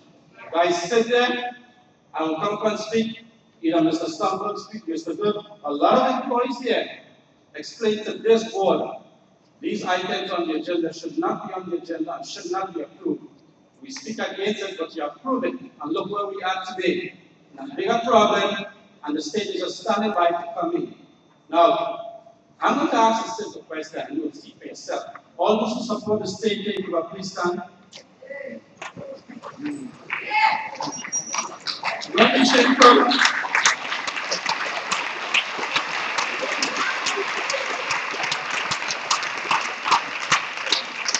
I have to say this. This is why almost all these employees stand here. And for them to stand here is because of the decision we made put us in this trouble for a state takeover. And I'm sorry to say that, but this is the only way the district can survive. And if the state has to make cuts, let the state make the cuts. Because we have been told that if the state comes here, it will be bad cuts, that's negative. If the state comes in here, let the state make the cuts where they want to start from. And I'm sorry to say that, but if this district needs to survive, it's better. And don't sell your properties because the economy value right now is very bad. To sell your properties is only a one-time money received. I will not support to sell your properties because if your house, if you own a place, it's valuable. Thank you.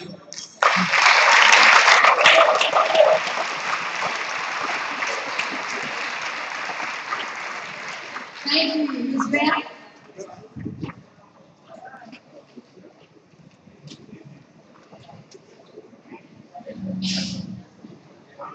I'm going to speak on, yes, I'm speaking on P3C, and it says here, an approximately 15% across the board salary reduction is required to balance the district budget for the 2012-2013 fiscal year. I just want to ask a question. Is this 15% going to include the superintendent and assistant superintendent and CEO? Because I think that's across the board.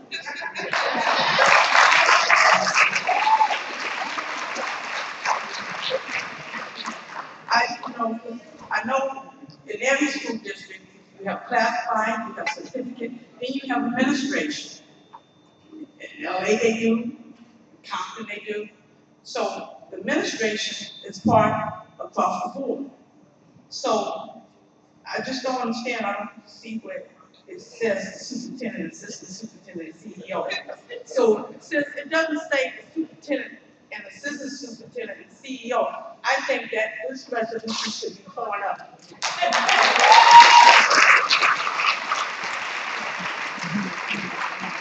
As far as your business services and these items for reduction, they need to be thrown out too. What's going to happen is, we don't have confidence. Whenever you see all these people standing up and asking for state to come in, that shows a no vote of confidence to the board members.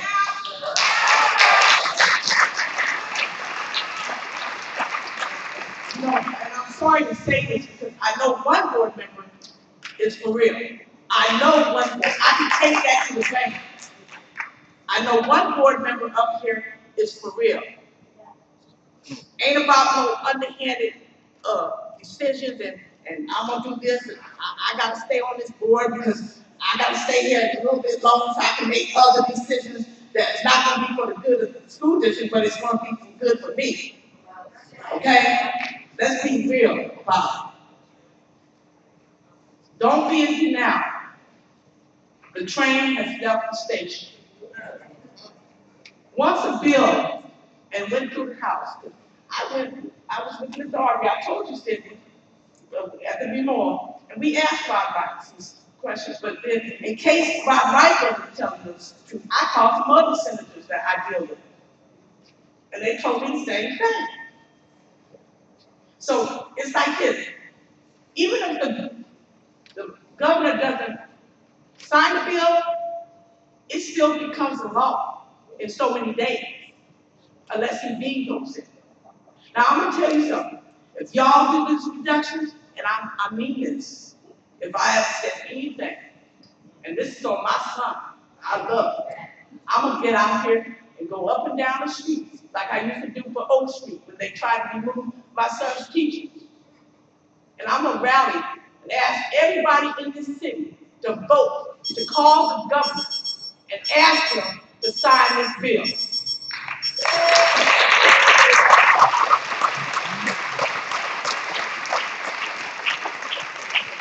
Thank you.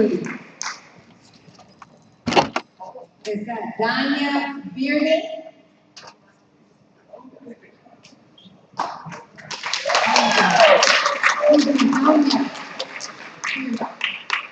Good evening. Up to 15%, in excess of 15%, if that is approved, what do you think the percentage of your productivity of these employees will be? 15%.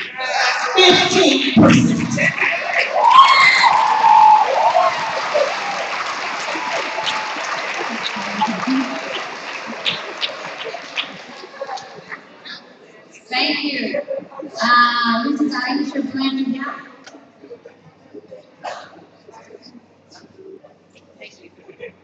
Thank you. Marion Higgins.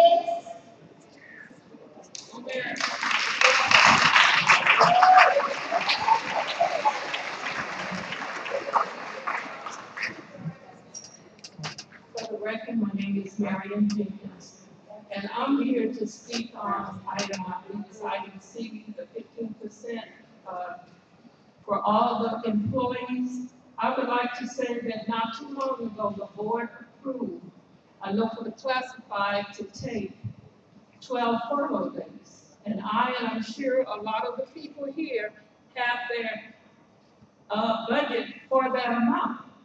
Now, you all voted for it, and that was supposed to be it for this school year. Now you come up and you want to give us 15% more, at least 15% more. See, and that can't see. Other words, it's like what you voted on before. It's no good. It's null and void. But recently, you all voted for 2 administrators to give them a large raise. Now, if that's the case, if ours is no good, then that means their contract and that large raise needs to be rescinded. Because since we are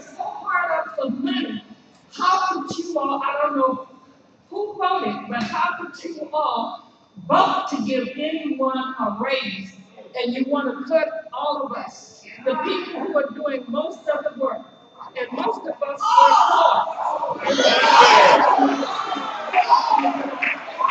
To have a superintendent to even accept the raise. How can he accept the raise when this district is on the verge of bankruptcy, but yet and still he's going to accept the raise? That's like never eating for small children. You have to take care of your people. If your job said to lead, you need to lead by example. You take it's not right, and it's not fair. And I've been checking other superintendents out who have given their salary. The superintendent in New York with which is the largest school district in the United States, they have over 1 million students. And you know what the salary is? $250,000. And how many students do we have here? 12,000? So do the math. He should have been willing to give up some of his salary. He should, and it shouldn't just be for all of us, want to cut all of us. And I don't know how that the three of them can look themselves in the mirror when they get up. Want everybody else to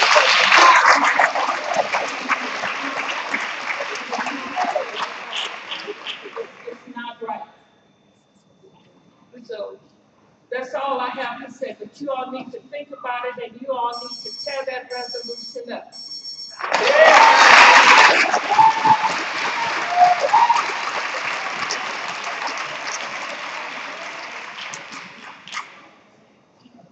Thank you. Mrs. Evan Grant.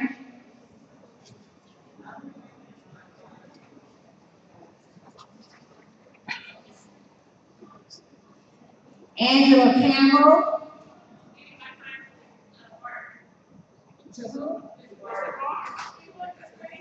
Richard Barner.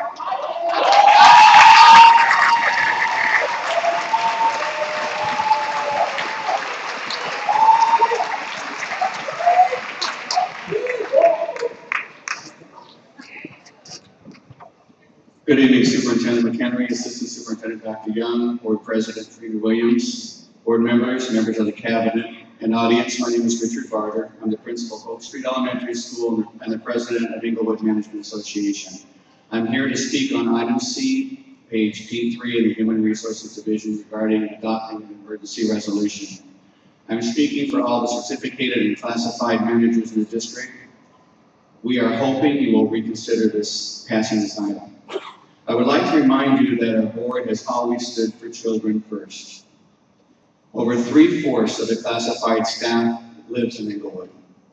Cutting the classified salaries more hurts their children, hurts our Inglewood students. Teachers have always purchased items for their classrooms and bought numerous incentives for their students. Cutting teacher salaries more limits the very little extra monies they have to further motivate our Inglewood students. Classified and certificated managers are already doing more with less support services and with less money. Cutting managers' salaries more limits the little extra monies we have to assist our science departments and our Inglewood students. Please consider, number one, reducing the district's textbook supply budget by $3 million. We are not adopting new textbooks this year. Number two, reducing the substitute budget by $1.5 million and give employees incentives for not using their sick and/or vacation days on a monthly basis. Number three, keeping the reserve at 1% instead of 3% and reduce this budget by $2 million. Number four, having two schools share one site immediately and sell or lease the other building now. Have a school within a school on a temporary basis. Combining the two staffs could only have a positive effect on the district. This could bring in $30 million or possibly much, much more. Number five, having all employees enroll in automatic deposit, which could save the district $100,000 a year. And number six, adding additional furlough days to the end of the school year instead of an additional cut in salary for the certificated and classified managers. This would give us a chance to find extra work on our off time if necessary. If you pass these additional salary cuts, it will force many families to leave Inglewood, which will continue to decrease enrollment in our district. Please make cuts without further hurting your employees who are loyal to the district, who are vigorously working despite all that is against us in this financial crisis, and who want to remain in Inglewood. Thank you.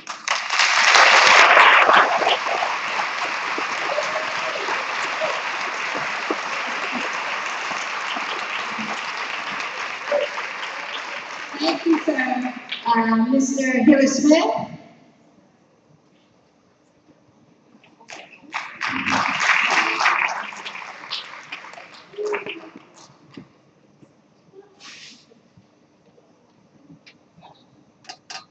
Thank you, Mrs. President, members of the board, Mr. McKinley, and members of the Senate Cabinet. My name is Hilary Smith, and I'm the Director of Pupil Services and Child Welfare.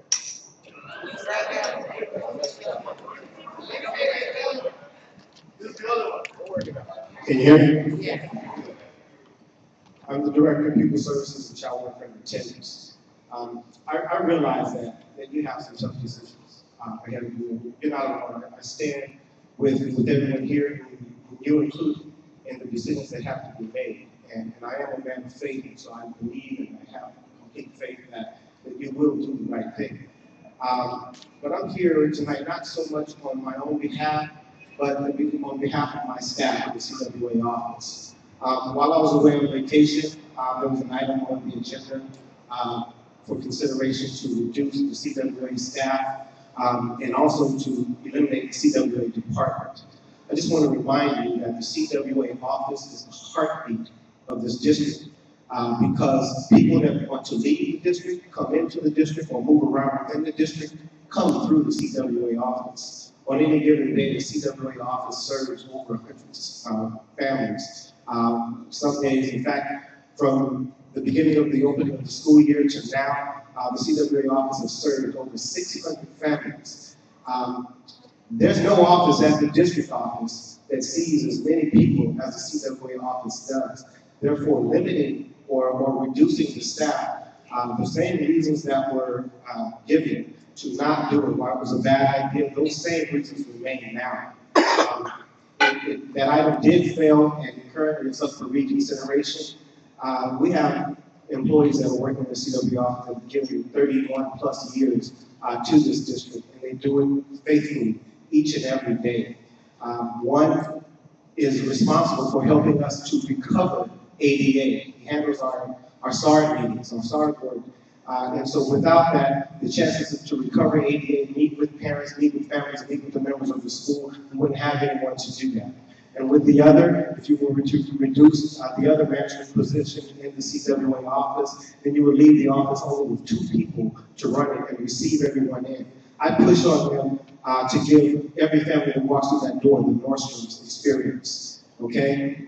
We don't like to have people waiting, and so what I don't want to do is decrease the efficiency of the CWA office. And by limiting it now then to 2 people, that puts them in a position where they wouldn't even be able to afford to go to lunch without having a line of people who are already coming in many times angry because of experiences that they've had at the school site to come in only to have to wait longer because there's only 1 or 2 people there to serve them. So I just encourage you, please don't do that to us. Thank you.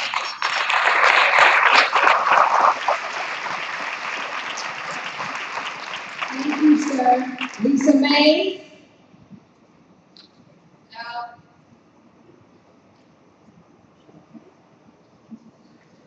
Mr. Peter Sumner.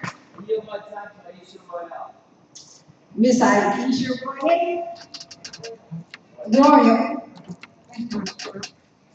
Good evening. First, I want to recognize the respect-worthy, certificated, and classified and community members that are staying here late tonight, and recognizing how important it is to be here.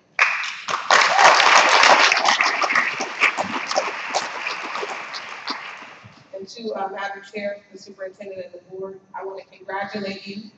You've succeeded in ensuring that half the people have left here tonight.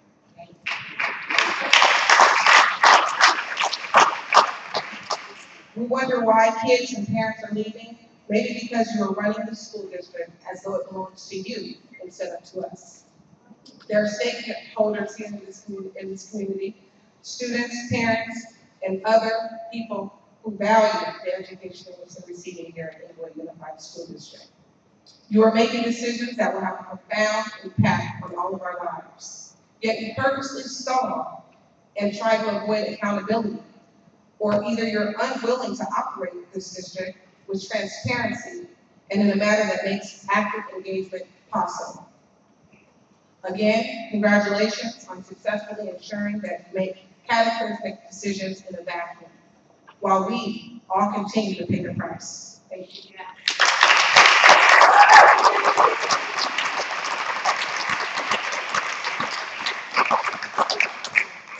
Thank you. At this time, board, we are going to move to item 16 on the agenda, approval of the minutes of the regular Board of Education meeting on August 22nd. So moved. And it says approval of the special Board of Education meeting on August 29th. Can I take that? I will entertain a motion at this time. So moved. Can I get a second? I second. I'll take a roll call vote to approve the minutes.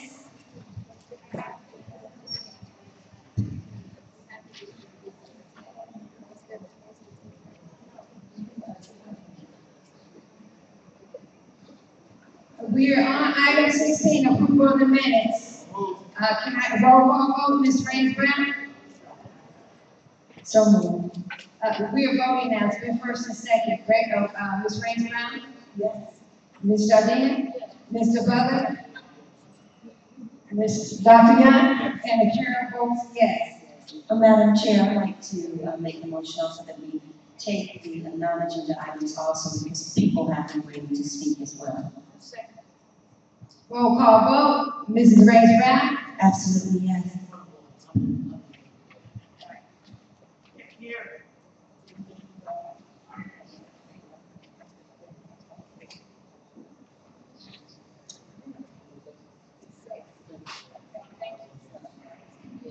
Dr. Young? Yes. And the chair votes yes. We have 6 cards, 6 speakers. First is Mr. John Hughes.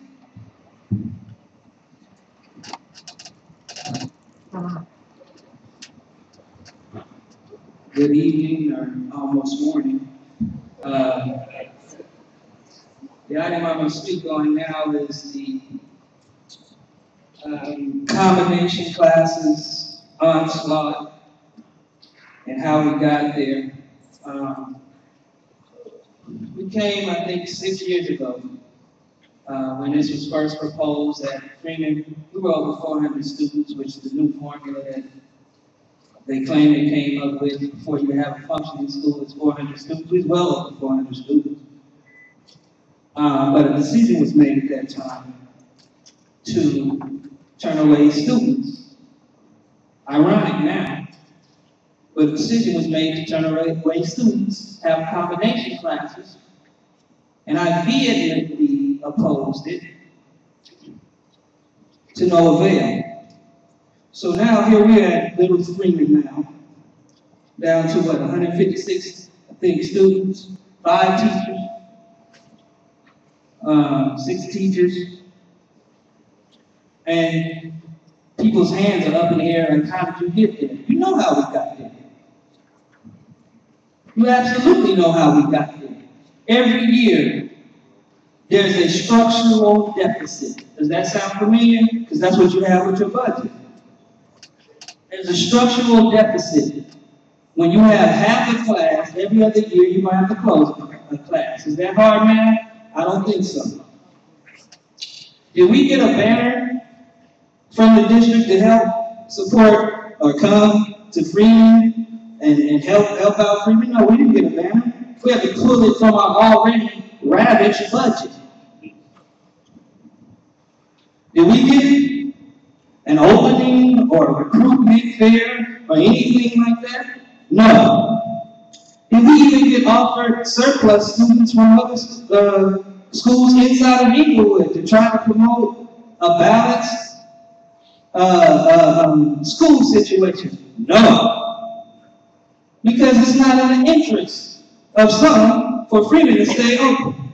And the question is, why is that? Why is that one of the oldest schools in the district is now looked upon as a problem? Well, we've had some problems there.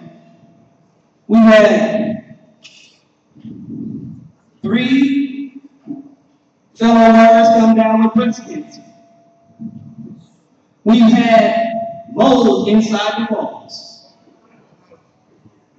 We've had a dilapidated situation that only turns around when the district is presented.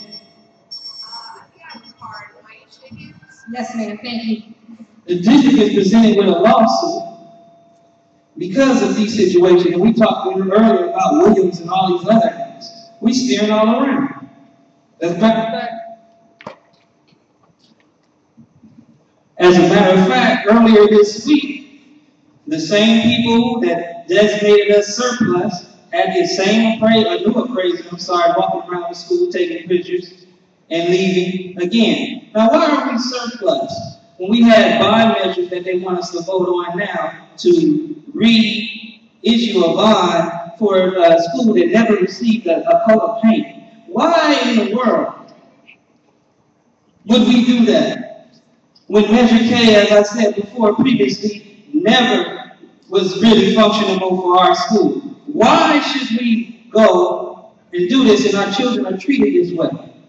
Now, the combination class is the entire school now. The entire school is a combination school now. Research shows that you can possibly get effective curriculum unless you have to be like me, a special education teacher who has to do it for multiple reasons. But if you want them to teach these children 2 separate curriculums inside of the same classroom, somebody's going to suffer. Somebody's going to suffer. A decision has to be made which curriculum the teacher's going to teach. And you're cutting, or how can I say, attempting to cut 15% more off of that with some idiotic philosophy of more for less, defining the laws of physics and science and everything else that we teach these children. We have to deal with reality here. Now, the decisions that you were going to make as far as combining schools and all that, that's your problem. The budget, that's your problem. We're here to teach children. We're not here, all of those things that you're trying to make our problem, that's not our problem. It's your problem. However, those little children being moved like musical chairs from classroom to classroom, and I see their teachers crying over the weekend as a result of telling those kids that they won't be their teacher anymore. Now, that is sickening, and it shouldn't even be tolerable. And as fast as you came on the first day of school to count our numbers, and some of you didn't even stick a toe inside my classroom, you was moving so fast, just to see what you can cut, like a shark or a vulture or anything else to pick your bones. We have no more bones left. You have grinded that up. Now, your decision has to be, would you do that to your child? And the answer is no.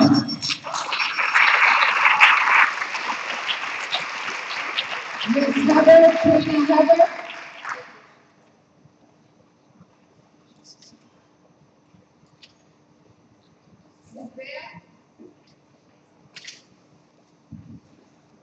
Ms. Bell.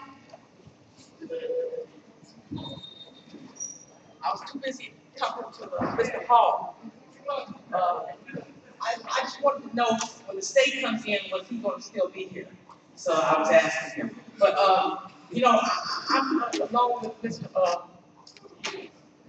Mr. Hughes. I think it's a conspiracy with Freeman, Daniel Freeman. You know, I was talking to some community people about what the board is allegedly going to decide or whatever about, y'all having this committee to decide which school is going to be shut down or whatever. But I don't think y'all really know the history about Englewood. Daniel Freeman is the founder. It's a lot of people going to come out the woodwork on y'all. He's the founder. Okay? And you can laugh all you want to, Johnny, but he was here before y'all was here. Remember? The white people ruled this before they let black people in. And I'm going to tell you something. I never thought I would say this. But you know what? This school was good when Fran Worthy was the superintendent. They didn't have to ask for no raises. They didn't have to beg for nothing. I hate to say it, but once we went and got a black superintendent, everything started going well. And I hate to say it, because I was on the bandwagon with Dr. McNair. Oh yeah, I was with her because she was my idol. Because we wanted blacks to be leadership. But we got bad superintendent, another bad superintendent, worse, we went down, down. Now we're down there in the quicksand. And what's so bad about it, you got people that love this district. I love this district. My son is going on speaking engagements because of teachers here that taught him the basics. He had a standing ovation at USC speaking in front of the senators because he learned his grammar at Oak Street School. So that's why I come. I'm doing my time. I'm gonna be here when y'all. I was here when y'all came, got on the board. I'm gonna be here when y'all are. So I'm gonna still be here. But you touch Daniel Freeman, there's gonna be a whole bunch of stuff. You should not sell Daniel Freeman. If you're gonna lease something, lease it. But I asked Rob Wright, he said it's not gonna be no selling at all. Your time is up. Thank you, Linda. Callos? Is it Linda Callos? Thank you. Wendy Hamilton. Wendy Hamilton. Good evening. I'm a parent. I'm a former employee.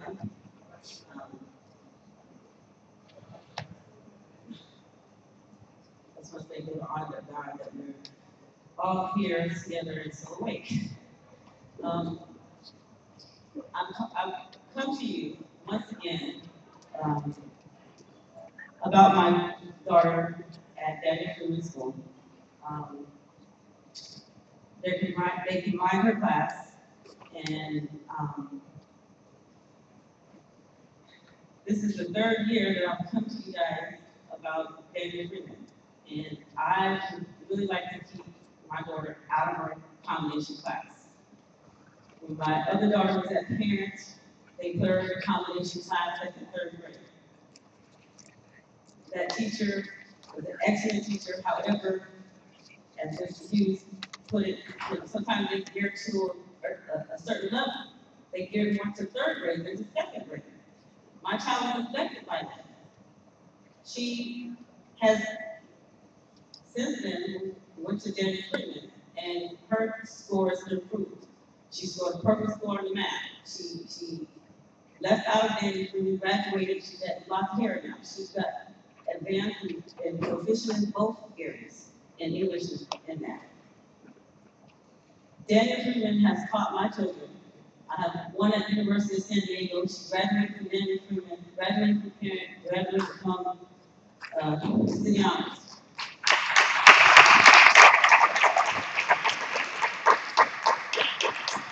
However, when my second daughter went through the system, I didn't have as much profits. I've been fighting for my last 2 children to be able to stay in their own home school, which is Daniel Freeman, our home school. And I moved them out of their home school to parent, to a charter school, and try to come back and try to stay at my home school. And for them, my daughter went to school, she's a 4th grader, my baby girl. She went there last week. She had one teacher for 3 days. Monday morning, the principal came to me and she said, we're combining all classes today. She got a brand new teacher. I love Miss Bradford, I've known her. She moved from Mrs. Williams to Mrs. Bradford's class. However, my daughter, she knew Miss Bradford from previous years, saying hi, bye, however, she was disappointed still. She was hurt, she was disappointed that she had to leave the teacher that she only was with for 3 days. It doesn't matter if it's 3 days, a half an hour, a minute. Teachers, the students are disappointed. Please get some more teachers over there in Freeman and put them back in individual classes like they were. That might be. Thank you.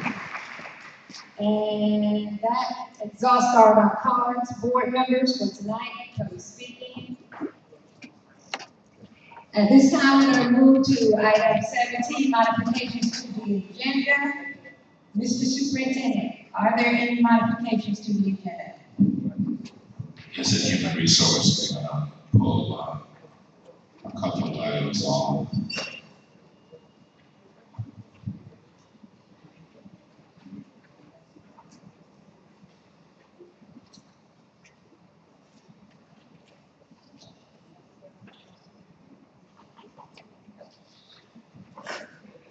We're going to pull on P4D. Pull off the agenda for tonight. We'll bring this back next time. The following items, human resource, P19, 15, 16, and 17, and P20, number 18. There were some questions that we need to respond to. Any other items on human resource that? No, there are no items. Well, there's a correction to salary replacement for P14, number 26 is on the agenda. Business services, modification to the agenda. Yes, Mr. Superintendent, I would like to find a name order which appear here in the packet. I'd like to pull from Measure B, page N2, item B, and also business services, page B2, item B, changes there. And also page B5, item D, there are changes there.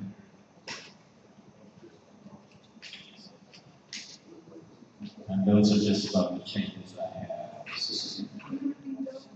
Those are reissue pages, business services. When you pull them up, the reissue pages. They're reissue pages. State them again. It's on the one item I pulled, and that's the Measure B item, and on page N2, item B. Pulling out.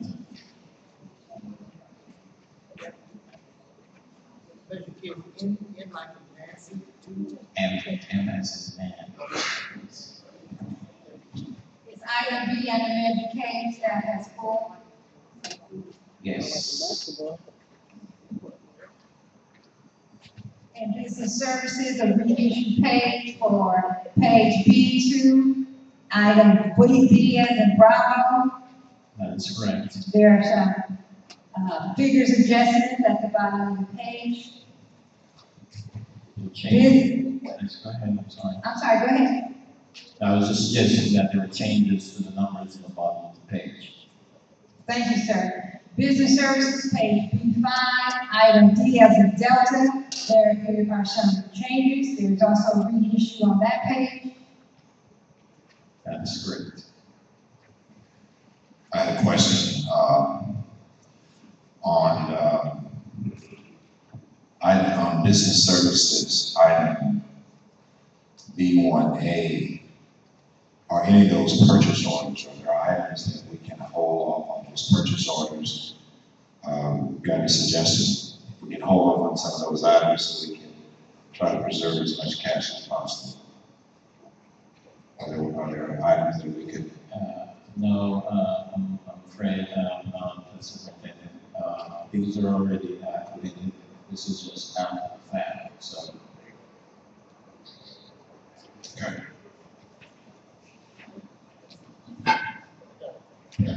Question, Madam Chair. Mr. Thompson, if you will, look at the issue on the B2 item and also the B3 item. The numbers should be consistent. The item on B2 should be the same as the item on B3, which is the bottom number should be 5,810,000 change. Should they be the same? B2, that's carried forward balance is $5,810,000, $880 being balance for the year 2013. I'm sorry, I got to remind the board that we're only doing modifications right now. This is not the time for discussion. Well, when we get to it, we can ask that question. So right now, we just pull the mind up. That's what we are. This is modification. We're not in discussion on any item. I'm not asking discussion. He's made two statements and he's modified pulling items. My question is, the item that he's put as a reissue, should the two numbers be the same? Yes or no? No, then I don't know. Yes, then change. Okay, you can respond to that question during discussion, sir. Can you continue with your modification and reissue pages, Mr. Thompson, because you do have several other forms in the reissued package. And we need to know what those changes are. On page 1 of the budget, the numbers there have been changed to reflect an update. And those changes run from pages 1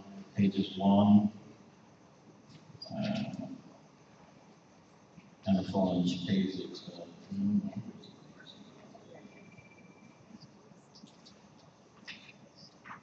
But these are actually updates to the September 8 budget, which we adopted budget, which we kept to the county.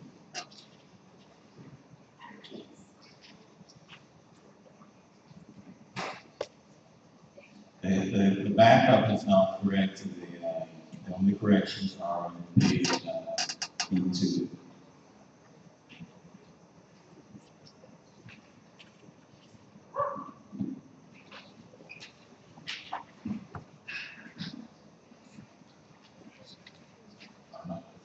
Did everyone get the changes?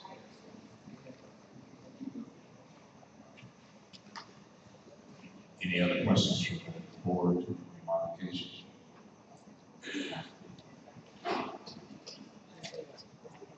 Any other modifications in the business or education?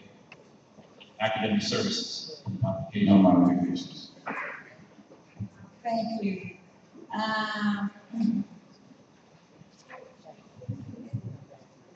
Okay, board members, do you have any items to pull? We will begin with Mrs. Ray Brown. Let's go into human resources. Thank you. Any items to pull in human resources? Yes, human resources P3, P4, and P5.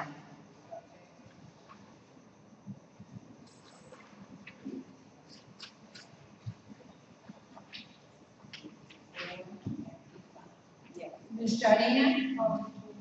Mr. Butler? Human Resources only at this time.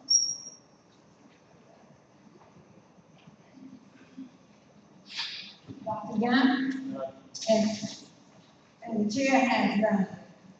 Thank you. Moving to business services. We'll start with you, Dr. Young.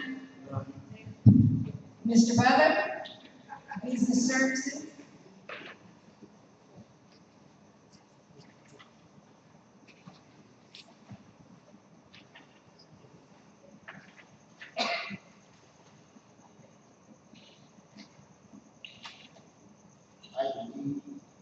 D as in Delta.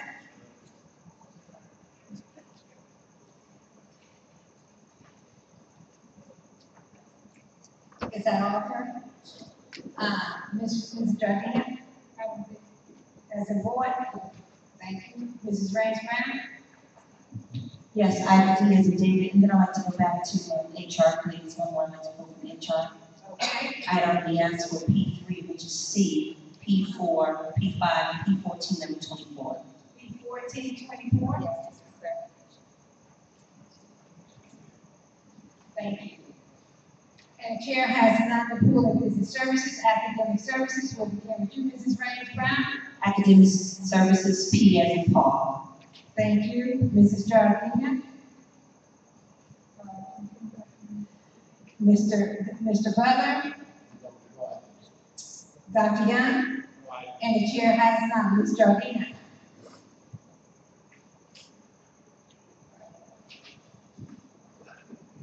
We're going to move on to Measure K, Ms. Jardina. If you find some in academic services, if you let us know. Okay, under Measure K, Dr. Young. Mrs. Raines Brown. Yes, Measure K, B as in believe, D as in David. Yeah, B was pulled by staff.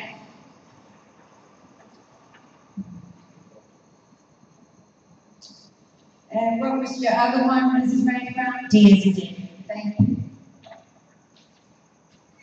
Mrs. Jardina?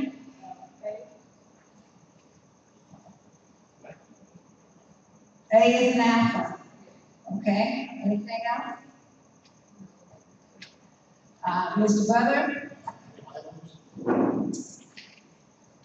And you don't have any items, and the chair has none because it was already pulled. Okay? Madam President? Yes. I'd like to make a motion that we adopt the remainder of the agenda with the exception of the pool. Okay, there's a motion on the table. And can I get a second? All in favor? Ms. Raines Brown? Mrs. Jardina? Second? Thank you. Mr. Butler? Dr. Young? And the chair votes yes. All right, now we're going to go ahead to human resources. So, second. Item, page P3, item C. We'll start with Ms. Raines Brown, and Mr. Jardina, and Mr. Butler, because all three of you guys. thank you. You're welcome. Call for the question. The question's been called for. Mr. Butler, you have, Mrs. Jardina was asking, do you have any discussion on this item, Ms. Jardina? I think that there's some confusion about the resolution, and several people spoke on it, opposed to it, but I think that the board should clarify that the resolution for the 15% cut actually includes furlough days that were previously administered. Yeah, point of order, just to let you know, before we actually took that, well, thank you, because the superintendent was going to clarify that. Well, I would appreciate you elaborate, thank you. Mr. Superintendent, would you clarify for the public in terms of this up to 15%, because that's all it says, up to additional 15%. Would you clarify that as it relates to what has already happened in the school district in terms of cuts? Thank you. does include the reduction of furlough days. So for example, if the furlough day is taken by a group, let's say that equates to 5%, then it wouldn't be 15% plus the 5%, it would be an additional 10%, or a total of up to 15%. So this is addition to the, this includes the furlough days. Thank you, Mr. Superintendent. There is a motion on the floor. Mr. Butler, we have any discussion? Go right ahead. I'm talking about item C, and the verbiage that's being utilized here is say up to 15%. I want to pose this to staff, is that we are not through with budget adjustments. The up to means just that. It could be 6% if you can find enough money that you need that money to be higher. So I think we need to make it clear that the number in question is from 0 to 15, depending on how much drilling down the staff is going to do to show additional funding. That was my understanding. And if I'm wrong, please somebody need to correct me. Yes, Mr. Madam President, thank you. In addition to Mr. Butler just saying, I think that's correct. I understand that. I think that one of the speakers, Mr. Barton, brought some things there that the president look at too. So I think those things be considered. It could not be a 6 or 7 or whatever, maybe less than that. Because he mentioned about $6 or $7 million that could be cut instead of that reduction. Thank you. Thank you. Okay, there is a motion and a second on the floor. Mr. Stockton, Mr. Superintendent, do you have something you'd like to say? Yeah, just a clarification. The resolution does say up to 15%. It was based on the assumption that we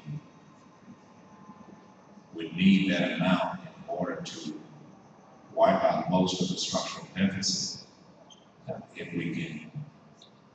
If we don't have something else that we can wipe out the structural deficit, then we'll have to go up to 15%. Thank you. Madam President. So, to clarify that includes our administrative staff also? Mr. Superintendent, would you please inform the public when it says both represented and unrepresented employee, who's included in this up to potential? Well, if I could consider who it includes, tell me if it excludes somebody, that's what I'm. Well, tell me who includes the same.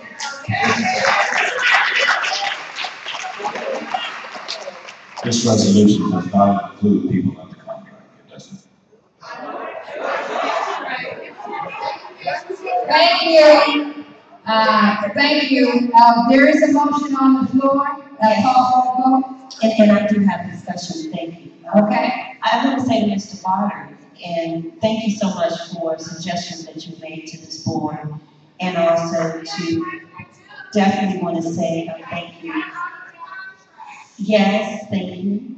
And to Mr. Irvin, thank you for your suggestions that you made. And maybe we can consider looking at other ways, such as encouraging all employees maybe to participate in the automatic, checking in the banking and looking at how we can increase enrollment. And then Mr. Barter, even when you put something else on the table, I just think we all need to just try to be a little bit more creative, opposed to trying to cut, reduce, cut, and reduce. I said it before, and I will not take it back. I really want to focus on enrollment. And if we continue to focus on enrollment, we won't have to worry about how we cut people, take jobs from the teachers. And I'm not just saying, right, combining the classes. I used to teach a combo class, and I know how challenging that could be. when you're trying to give your time to the 5th grader and also to the 6th grader. So together, I know we can make a difference, but we must find a way and a better solution. So on that note, I would like to call for the question and give my vote on this item. My answer is no.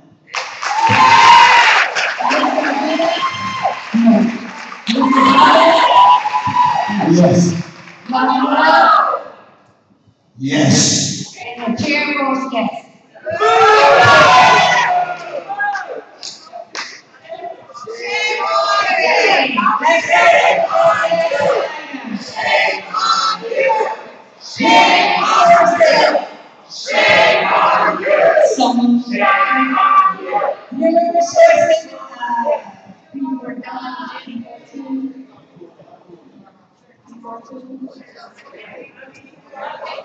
Okay, you also, Mr. Graham, I also pulled P5, so we'll go P5.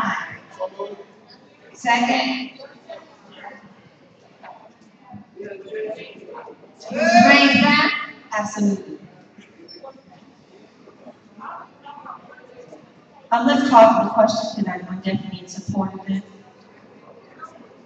anyone else, any other board members have discussion? Okay, the question's been called for. Let's start with you, Dr. Brown. Yes. Ms. Jardina? Yes. Mr. Butler? Yes. Dr. Young? Yes. And the chair votes yes. Moving the agenda to item P14. P14. Yes, ma'am. So move. Second, item 24, Ms. Francis Brown. Thank you. I have a question about this item here. I have received information. I see that there is voluntary transfer. Which one, Mrs. Francis Brown, on P14, which item? Number 26. Number 26, thank you. Thank you. P14 and 26. Thank you. I had received some information concerning this educator, and I just want to make sure that the potentials that I have been exposed to were in science and not in English. And looking at her test, I saw that her student had failed really high in science and also in the math area. So with that strength that this educator possessed, why would we remove her to English, an assignment in English? Her credentials actually in English with an authorization science. So she was not permitted to teach science. Excuse me in the back, guys. You're welcome to stay, and we require to listen to you guys, so thank you. Go ahead, Mrs. Ray. I'm going to have to ask that you please just hold down your remarks. Okay, Mrs. Ray, I'm sorry. The introductory, or the authorization to science allows you to teach introductory science at the lower grade levels, such as 6, 7, or 8, but that's just an authorization. Her actual credential is in English. And that can be checked on TCTC.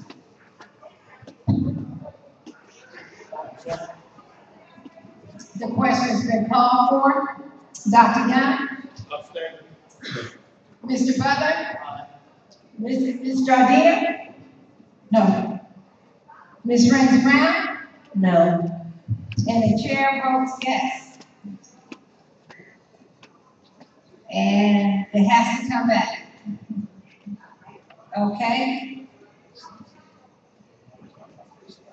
This teacher doesn't have an assignment. We have to assign her something.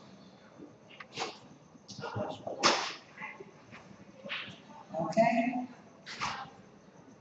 So the board did hear that, right? Just one more, Madam Chair. The superintendent is absolutely correct.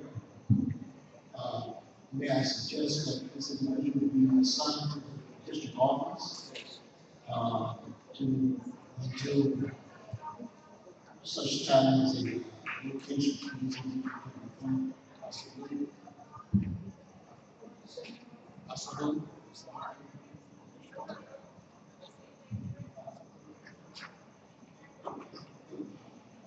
This is a classroom teacher with potential in English. Our Her assignment hasn't changed. My authority, I transferred her, which I can do. It is subject to approval of the board. There's no teaching for her to be done at the district office. No, she's not an administrator, she's a teacher. She's a teacher. If we don't assign her, we're gonna have to hire another teacher in place. Thank you. I was gonna ask if any board member really looking to change their vote. Ms. Jardina? Ms. Jardina? You said you wanted to change the vote?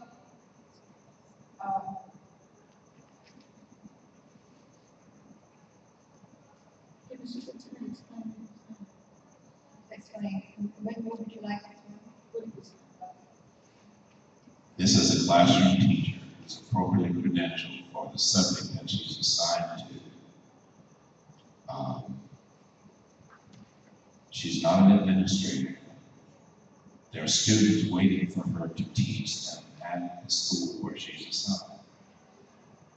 If she's not assigned at that school, we're going to have to hire another teacher in her place, which will increase her cost.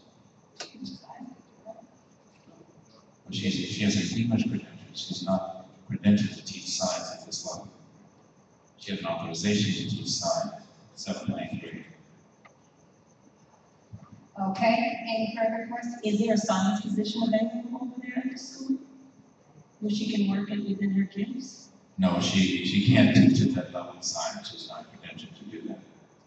We got a notice from the county office that was not appropriate. She didn't have the credential to teach science at high school level.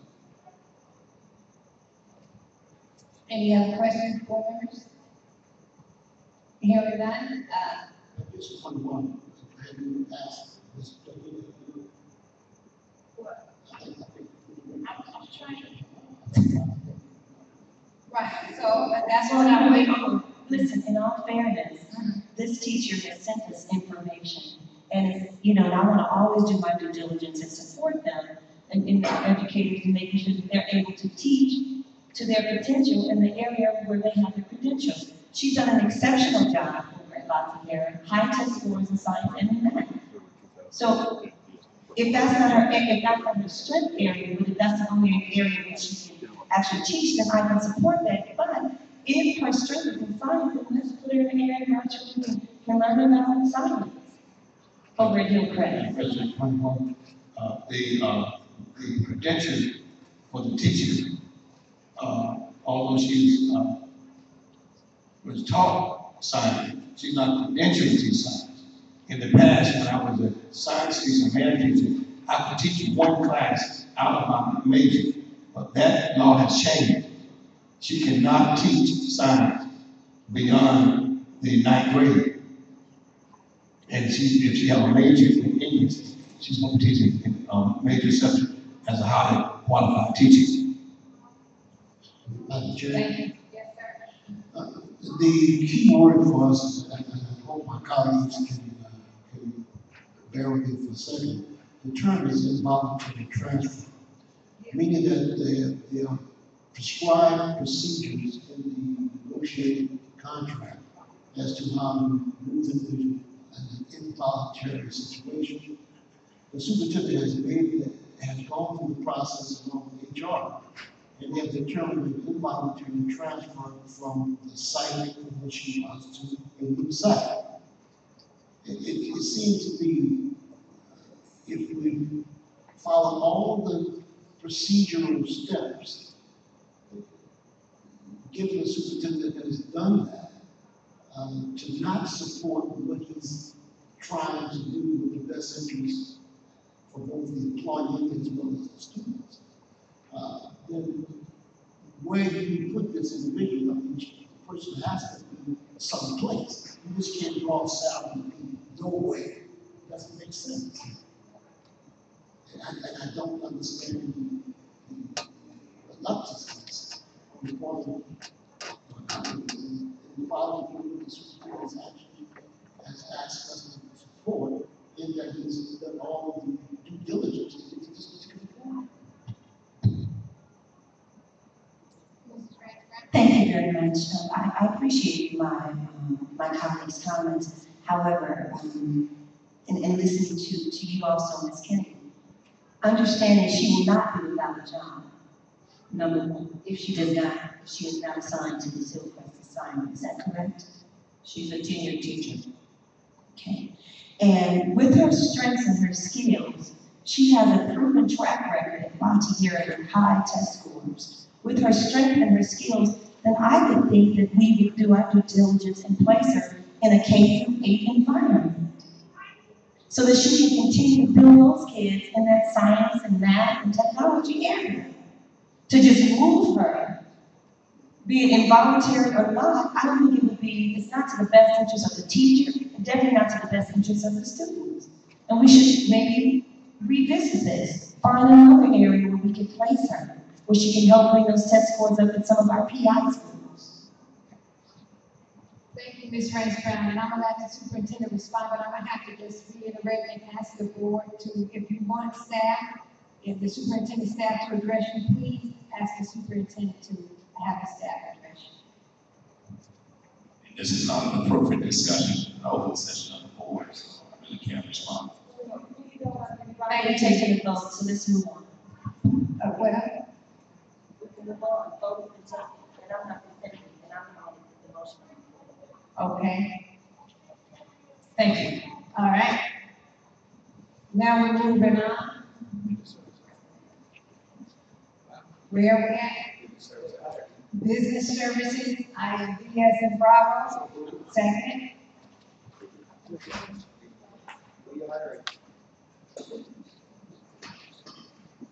Ms. Jardina? Yes, is there some redundancy in this, that Mr. Ali alluded to, that, there's a redundancy here that deals with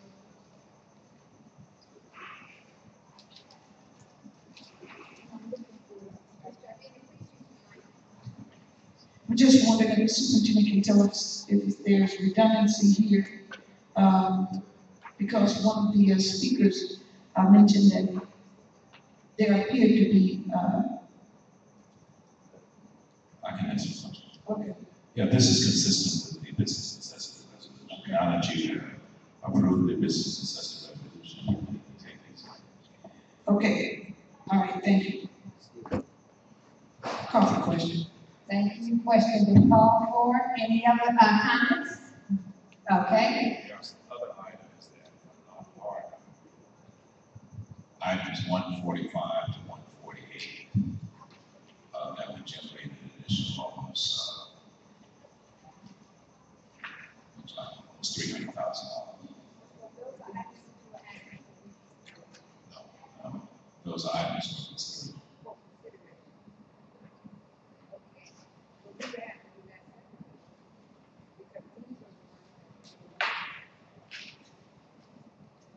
Talk about item 145 to 148.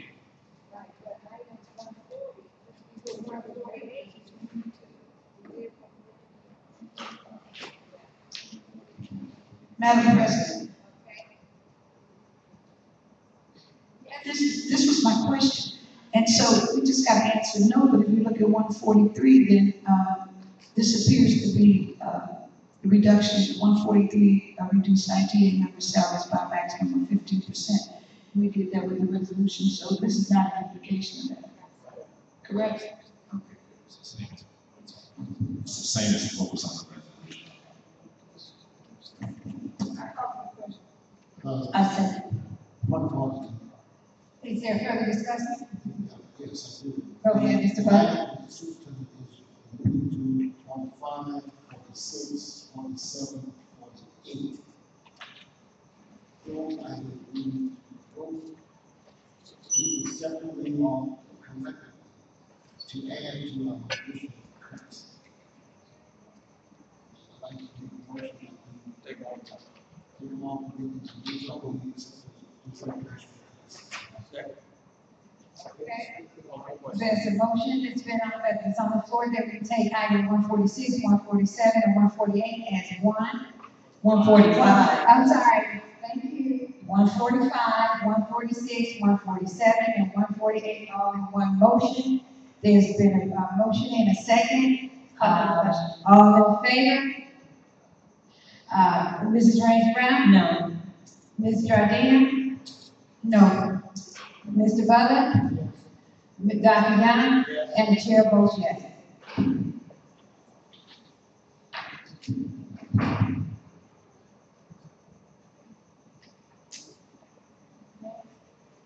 Okay. Next item.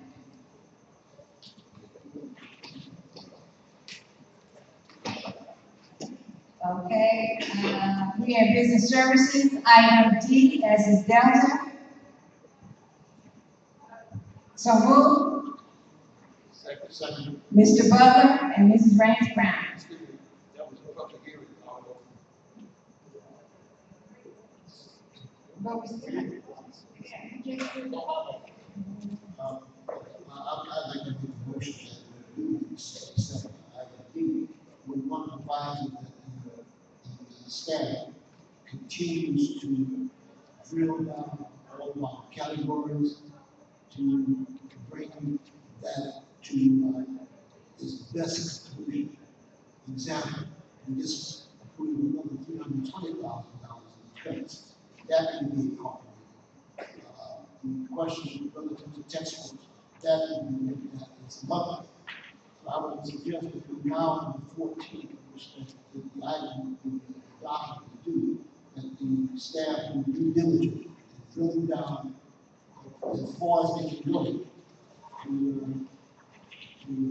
give us the best budget document that possibly can, including textbooks and others. And I would suggest also, well, let the motion stand. That's my motion. A second. We accept it with that advice. A second. Mr. Butler, would you repeat the That we accept the budget as prepared with the qualification and the staff continue to drill down all of the items to determine the best budget document that we can put together financially. We saw this just a few years ago. We already down $5 billion and change. It's an issue moving down. We can bring that down a little lower.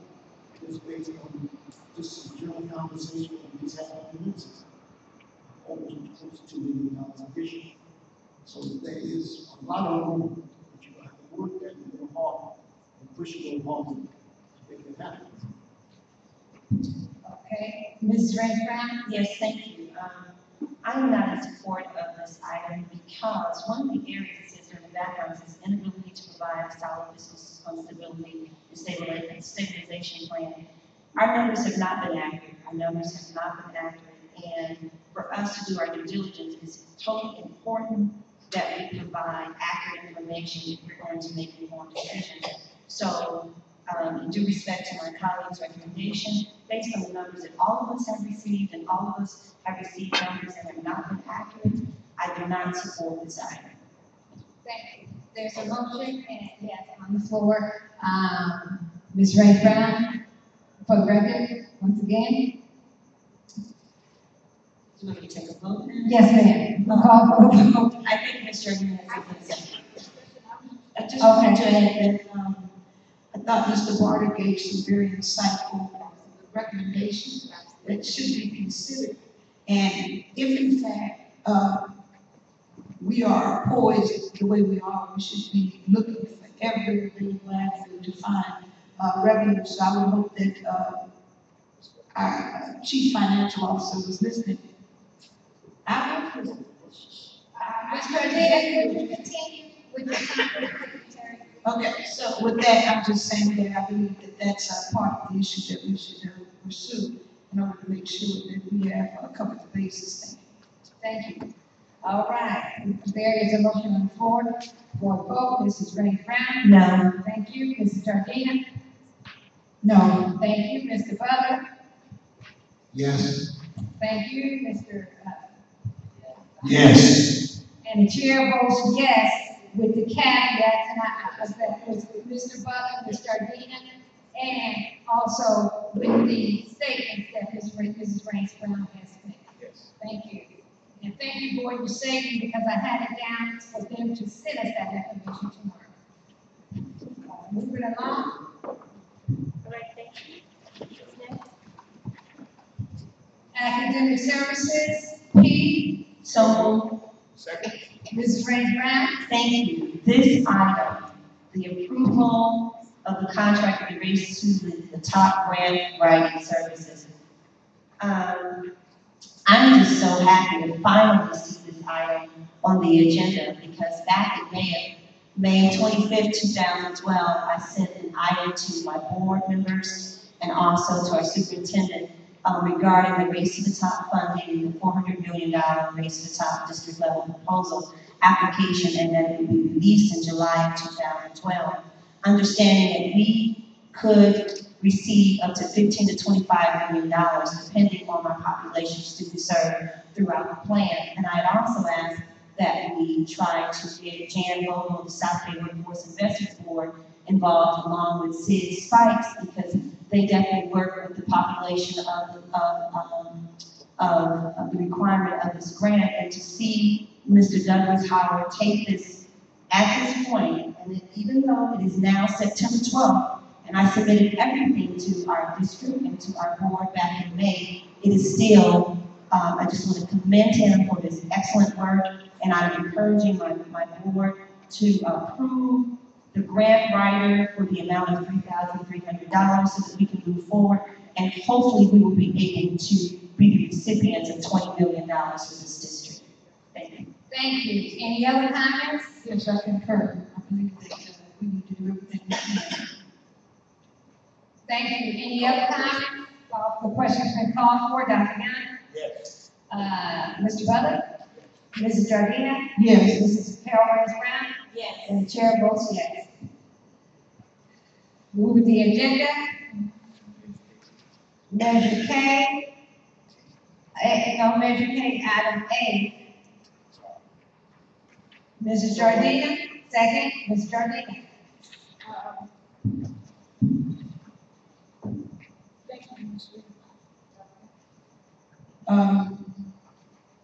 We can call for the question. Question's been called for. Any discussion by board members? Question. This is to Mr. McHenry and for Mr. Winston Thompson to answer, please.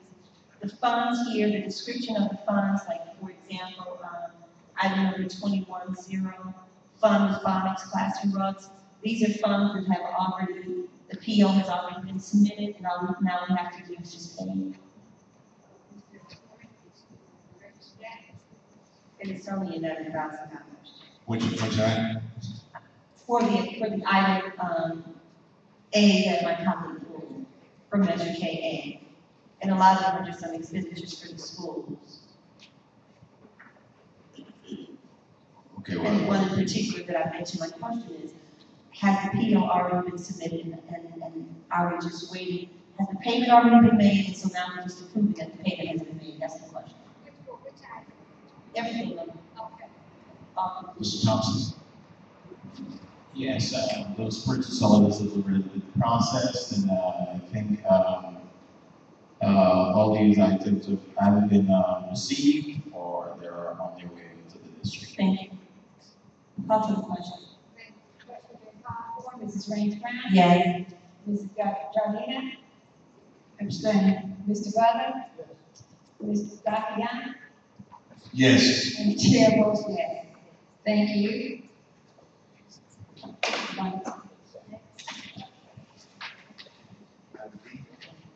Moving right along, Measure K, item D as in Delta, second, Mrs. Raines Brown.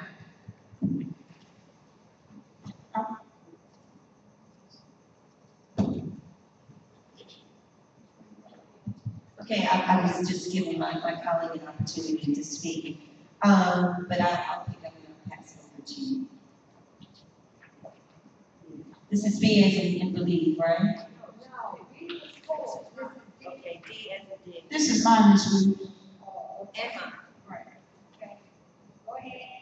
Madam President, just want to, note for the record. Oh, you pulled C. I wasn't saying, or she was. No, it was full. Yes. Hello. Ms. Franklin? Ms. Franklin, would you say was item C in measure K pulled? Okay, well, it wasn't asked to be pulled. I think maybe you wrote it down that you, because I don't have it. Do we have it, Dr. Young? Do anyone else have item C? Madam President, Yeah. item D was pulled by staff. And only two items pulled, item A and item D. Let's move on. Item D, is there discussion? Is there discussion? For item D, Delta. yes, thank you, Madam President. I want to, lodge my concerns about this project. We just appear to just not be able to do this correctly. At the last meeting, I asked Mr. Thompson exactly what was the running tally for Lottie Heron. And I think he told me it was right now a total of 38 million. It was over 37. 37 million. And over. And now this is an issue of another $92,000 to repair some issue that is a safety concern. It's just something profoundly wrong with us having a licensed contractor. Then on top of that, we have a construction management company, and somehow we built a school that was supposed to build for 21 million, for $38 million. That just is something inherently wrong with that. So we call for question. Discussion. Thank you so much, Madam President. My question is, here, we're asking for an additional $92,000, $92,150, and yet I asked the question how much money was still available in the Measure K fund, Fund 21, and I was informed today that it's $3,503.71.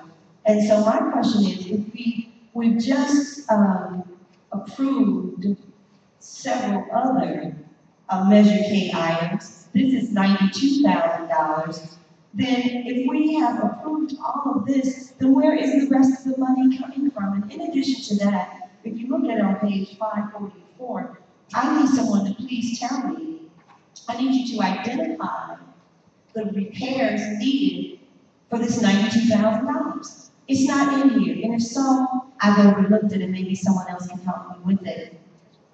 But the list is not here. The list of repairs is not here, but you're asking for $92,000. Then on page 544, Article 5, under liquidation, where is Article 7 of the general conditions? It says here, because it would be impractical and extremely difficult to fix actual damages to the contractor should the contractor be delayed due to the fault of the district, the contractor shall be entitled to and only to liquidate the damages in the amount of $100 per calendar day. Well, first of all, what are the damages? What are the issues that need to be repaired? And secondly, for all such delays which are caused solely through the fault of the district as provided in the provisions of Article 7 of General Conditions. Where is Article 7 of General Conditions? It is not attached here. And then we talk about issues pertaining to the district. For example, before in Measure K, when there was a raid, contamination of soil, not having people in place, they said this was the fault of the district. Well, can you give us a description of what some of those areas or what is the fault of the district? Give us a list of some of those things. It's not here, but you're asking us to approve $92,000 when I go in the bathroom over here at this school here, and the toilets are horrible. The walls in here are horrible, but yet we keep giving away millions of dollars in Measure K, but we're only focusing on certain schools and not the other schools. How is that happening? And yet still these kids, when they go over to Lottie Heron, they don't even have a safe place to eat. It doesn't make sense that the kids in pre-K, these little bitty babies, there's a brick wall. That's a safety issue, but we're talking about safety, but you're not giving us a list of repairs.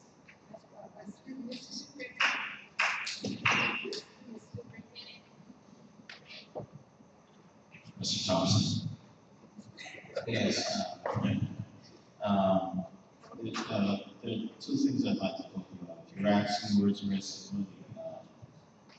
There's a Fund 35, which we have as another source of funding to wrap up the project campaign.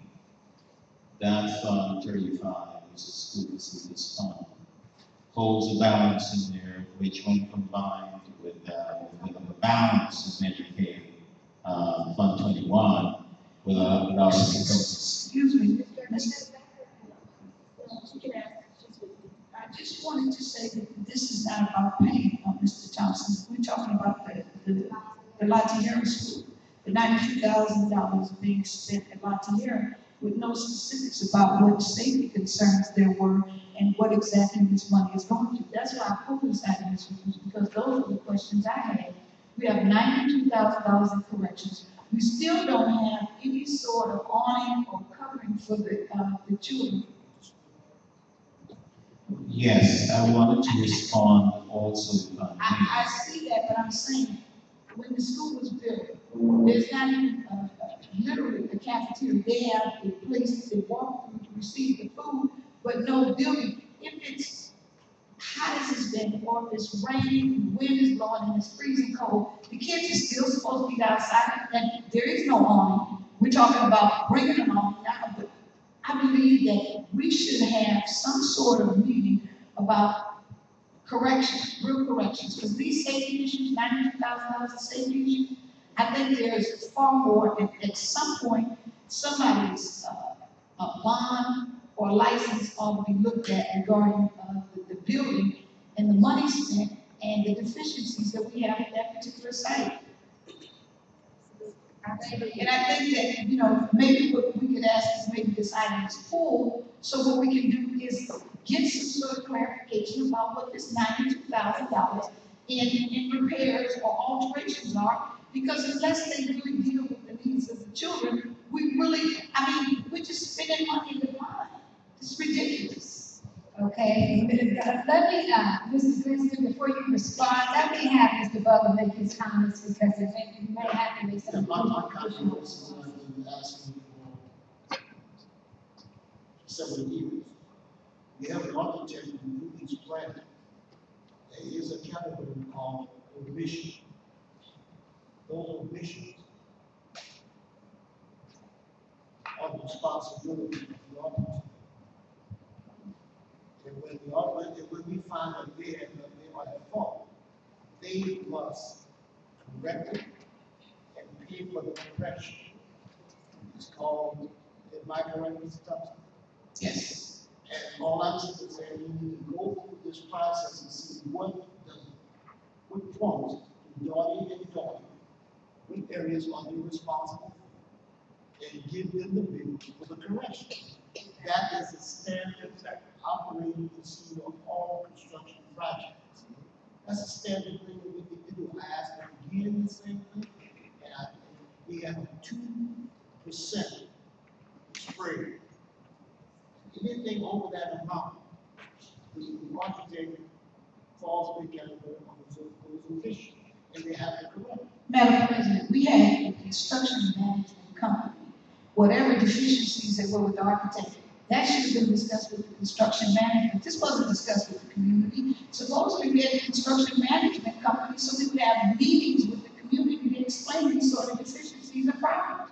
You can't tell me that the people of Inglewood are satisfied with the school, knowing that we have a number of deficiencies. This is just perpetuation of massive money where there's no real, we don't have anything to show for this, in the sense that it's not properly landscaped. There are safety issues now.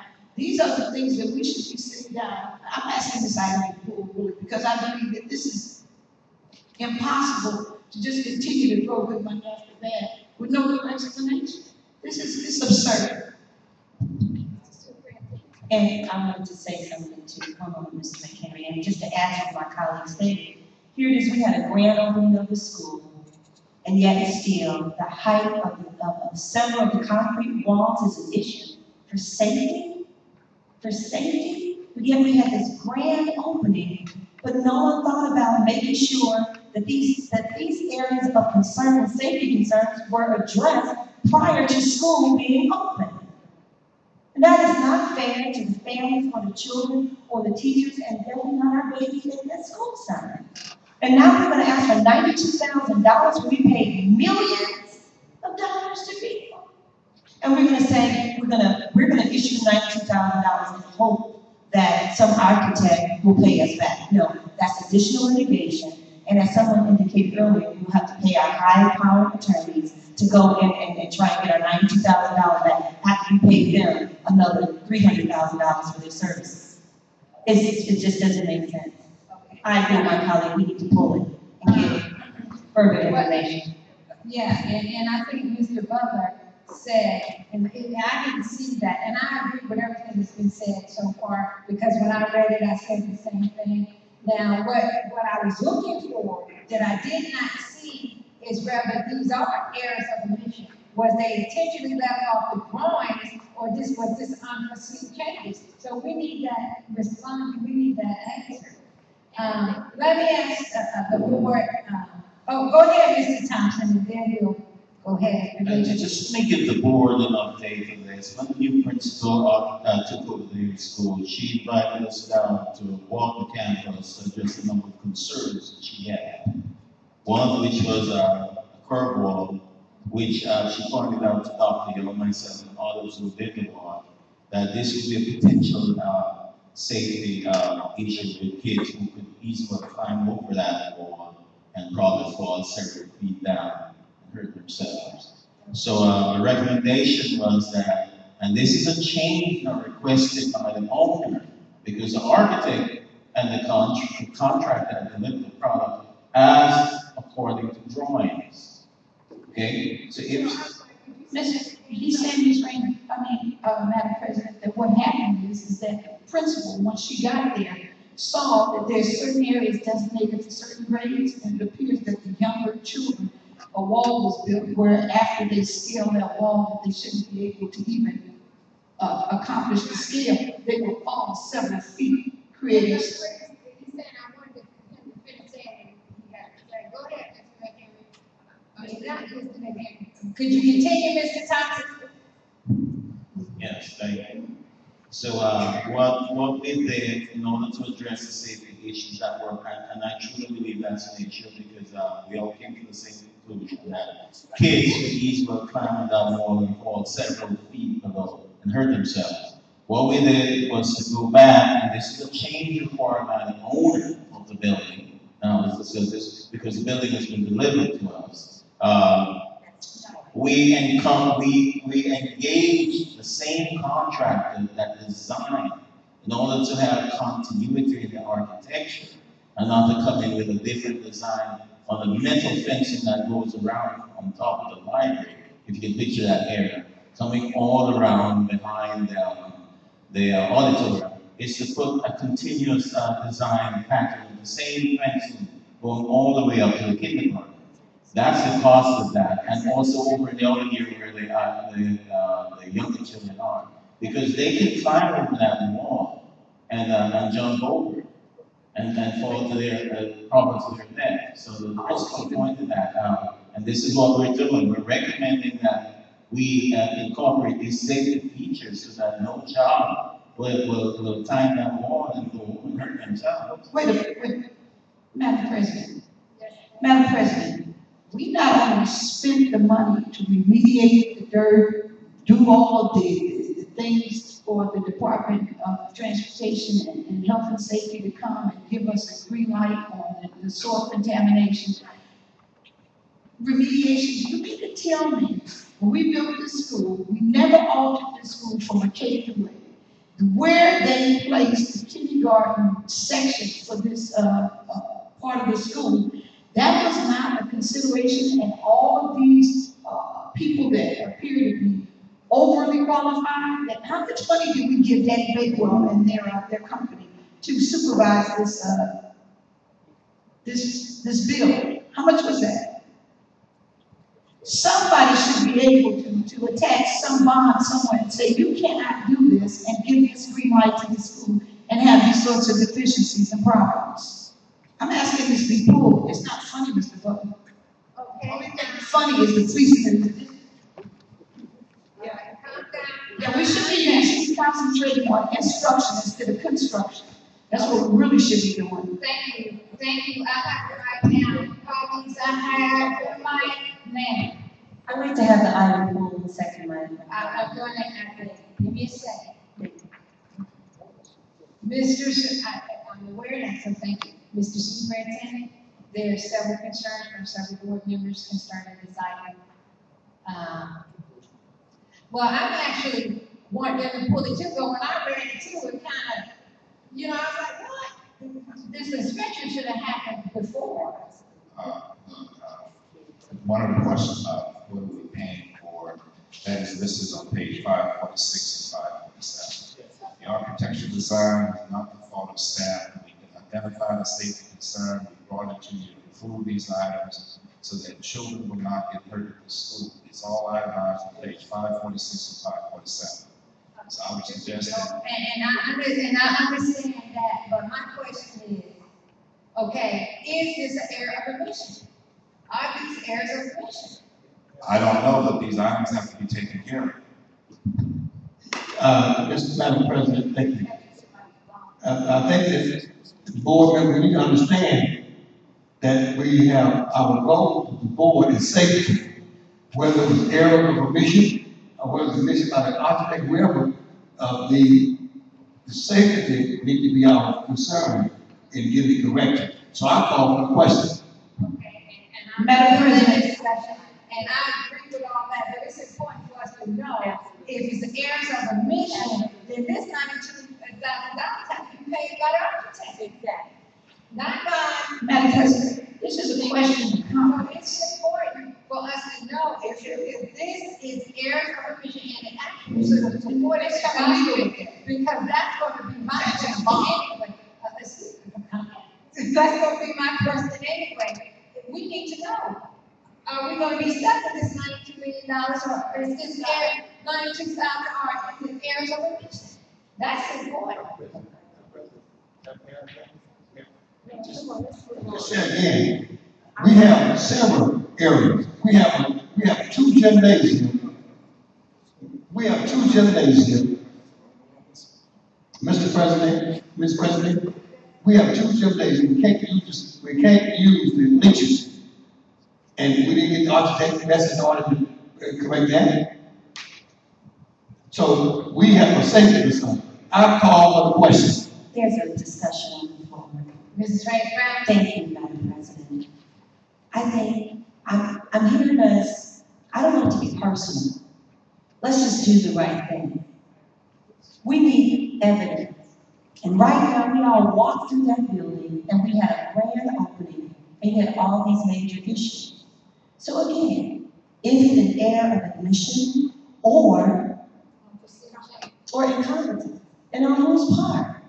And again, $92,000 is a lot of money. I'm not going to point fingers at this person and that person. I'm just saying, this board, with the $3 million that we have left, we just gave $500,000 there, and we just gave another 30-something thousand on the agenda. I mean, it's like 3 different items on here, and you got $3 million left, but yet still we have all these change orders, and no one's really addressing the issue. We should make someone else accountable to pay for this bill, but we shouldn't have to pay for it. And it's not right and it's not fair, regardless of who, we support this or we support that. What's the right thing? We walked around that building, Mr. Butler, before this building was open, and you and I both saw in that preschool area, there was a brick wall. And when you have children and babies, you have a different sensitivity. A brick wall that these babies could run into, we said it should be padded. It was not padded, and it still has not been padded. And you know what? Looking at this list here, it's not even listed to be padded. It still isn't listed to be padded. I'm sorry, Dr. Webb, but I have the floor. It's not listed to be padded. So after this, we're going to get another bill for another $100,000, or maybe $400,000, and these babies still will have the same issue. And then, and since we all had a chance to look at it, could you show me where the sunshade is for the children to have safety when they're having lunch? And health reasons from the sun and from the rain? I don't see that on here. But this $92,000.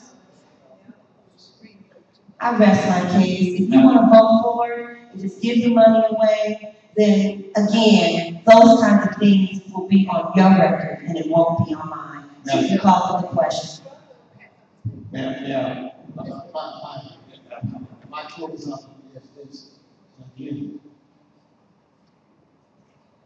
we should have the repairs done, and we will should allow business services to the individual inspectors, those individuals involved in the project, to determine whether or not they were omissions on the water tank. But we shouldn't hold our children hostage for that. They should be placed in a safe environment.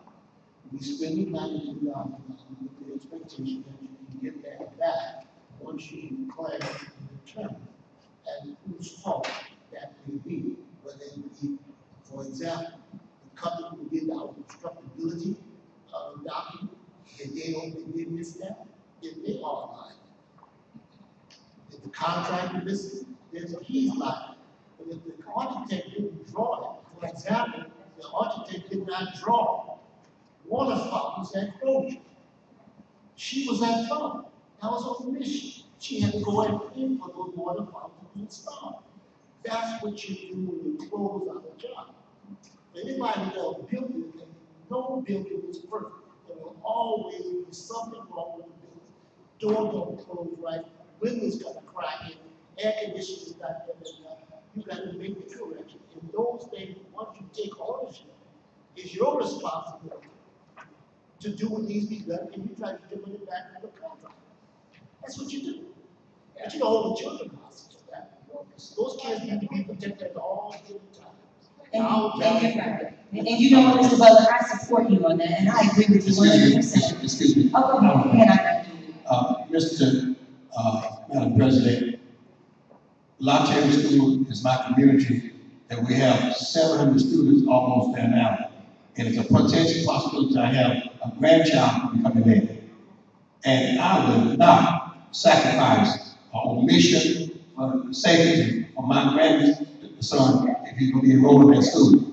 We expected to get another 100 students there. We've been working diligently. Last year, this time, we had only 200 students. Today, ask how many students, and we said that was going to be the students there. They are there, and more are coming. So I do not hope this board will approve this item and jeopardize this community. And the superintendent is requesting this to be done, and I call for the question the third time. I'm sorry, Ms. Go ahead, the final discussion. I'm glad to hear that we may have children going to the school. I currently have relatives attending the school that's helping to make up that 700 number currently. And one thing both my colleagues stated, we need to find out who is at fault. If the architect is at fault, I know that they do have a policy. They have an errors and omissions policy. And so we need to go after that. And no one wants to hold anybody hostage. But we don't want to grant anyone a pass, just give them money and they not do their due diligence either. Thank you. Well, if I may, then let's make this friendly amendment.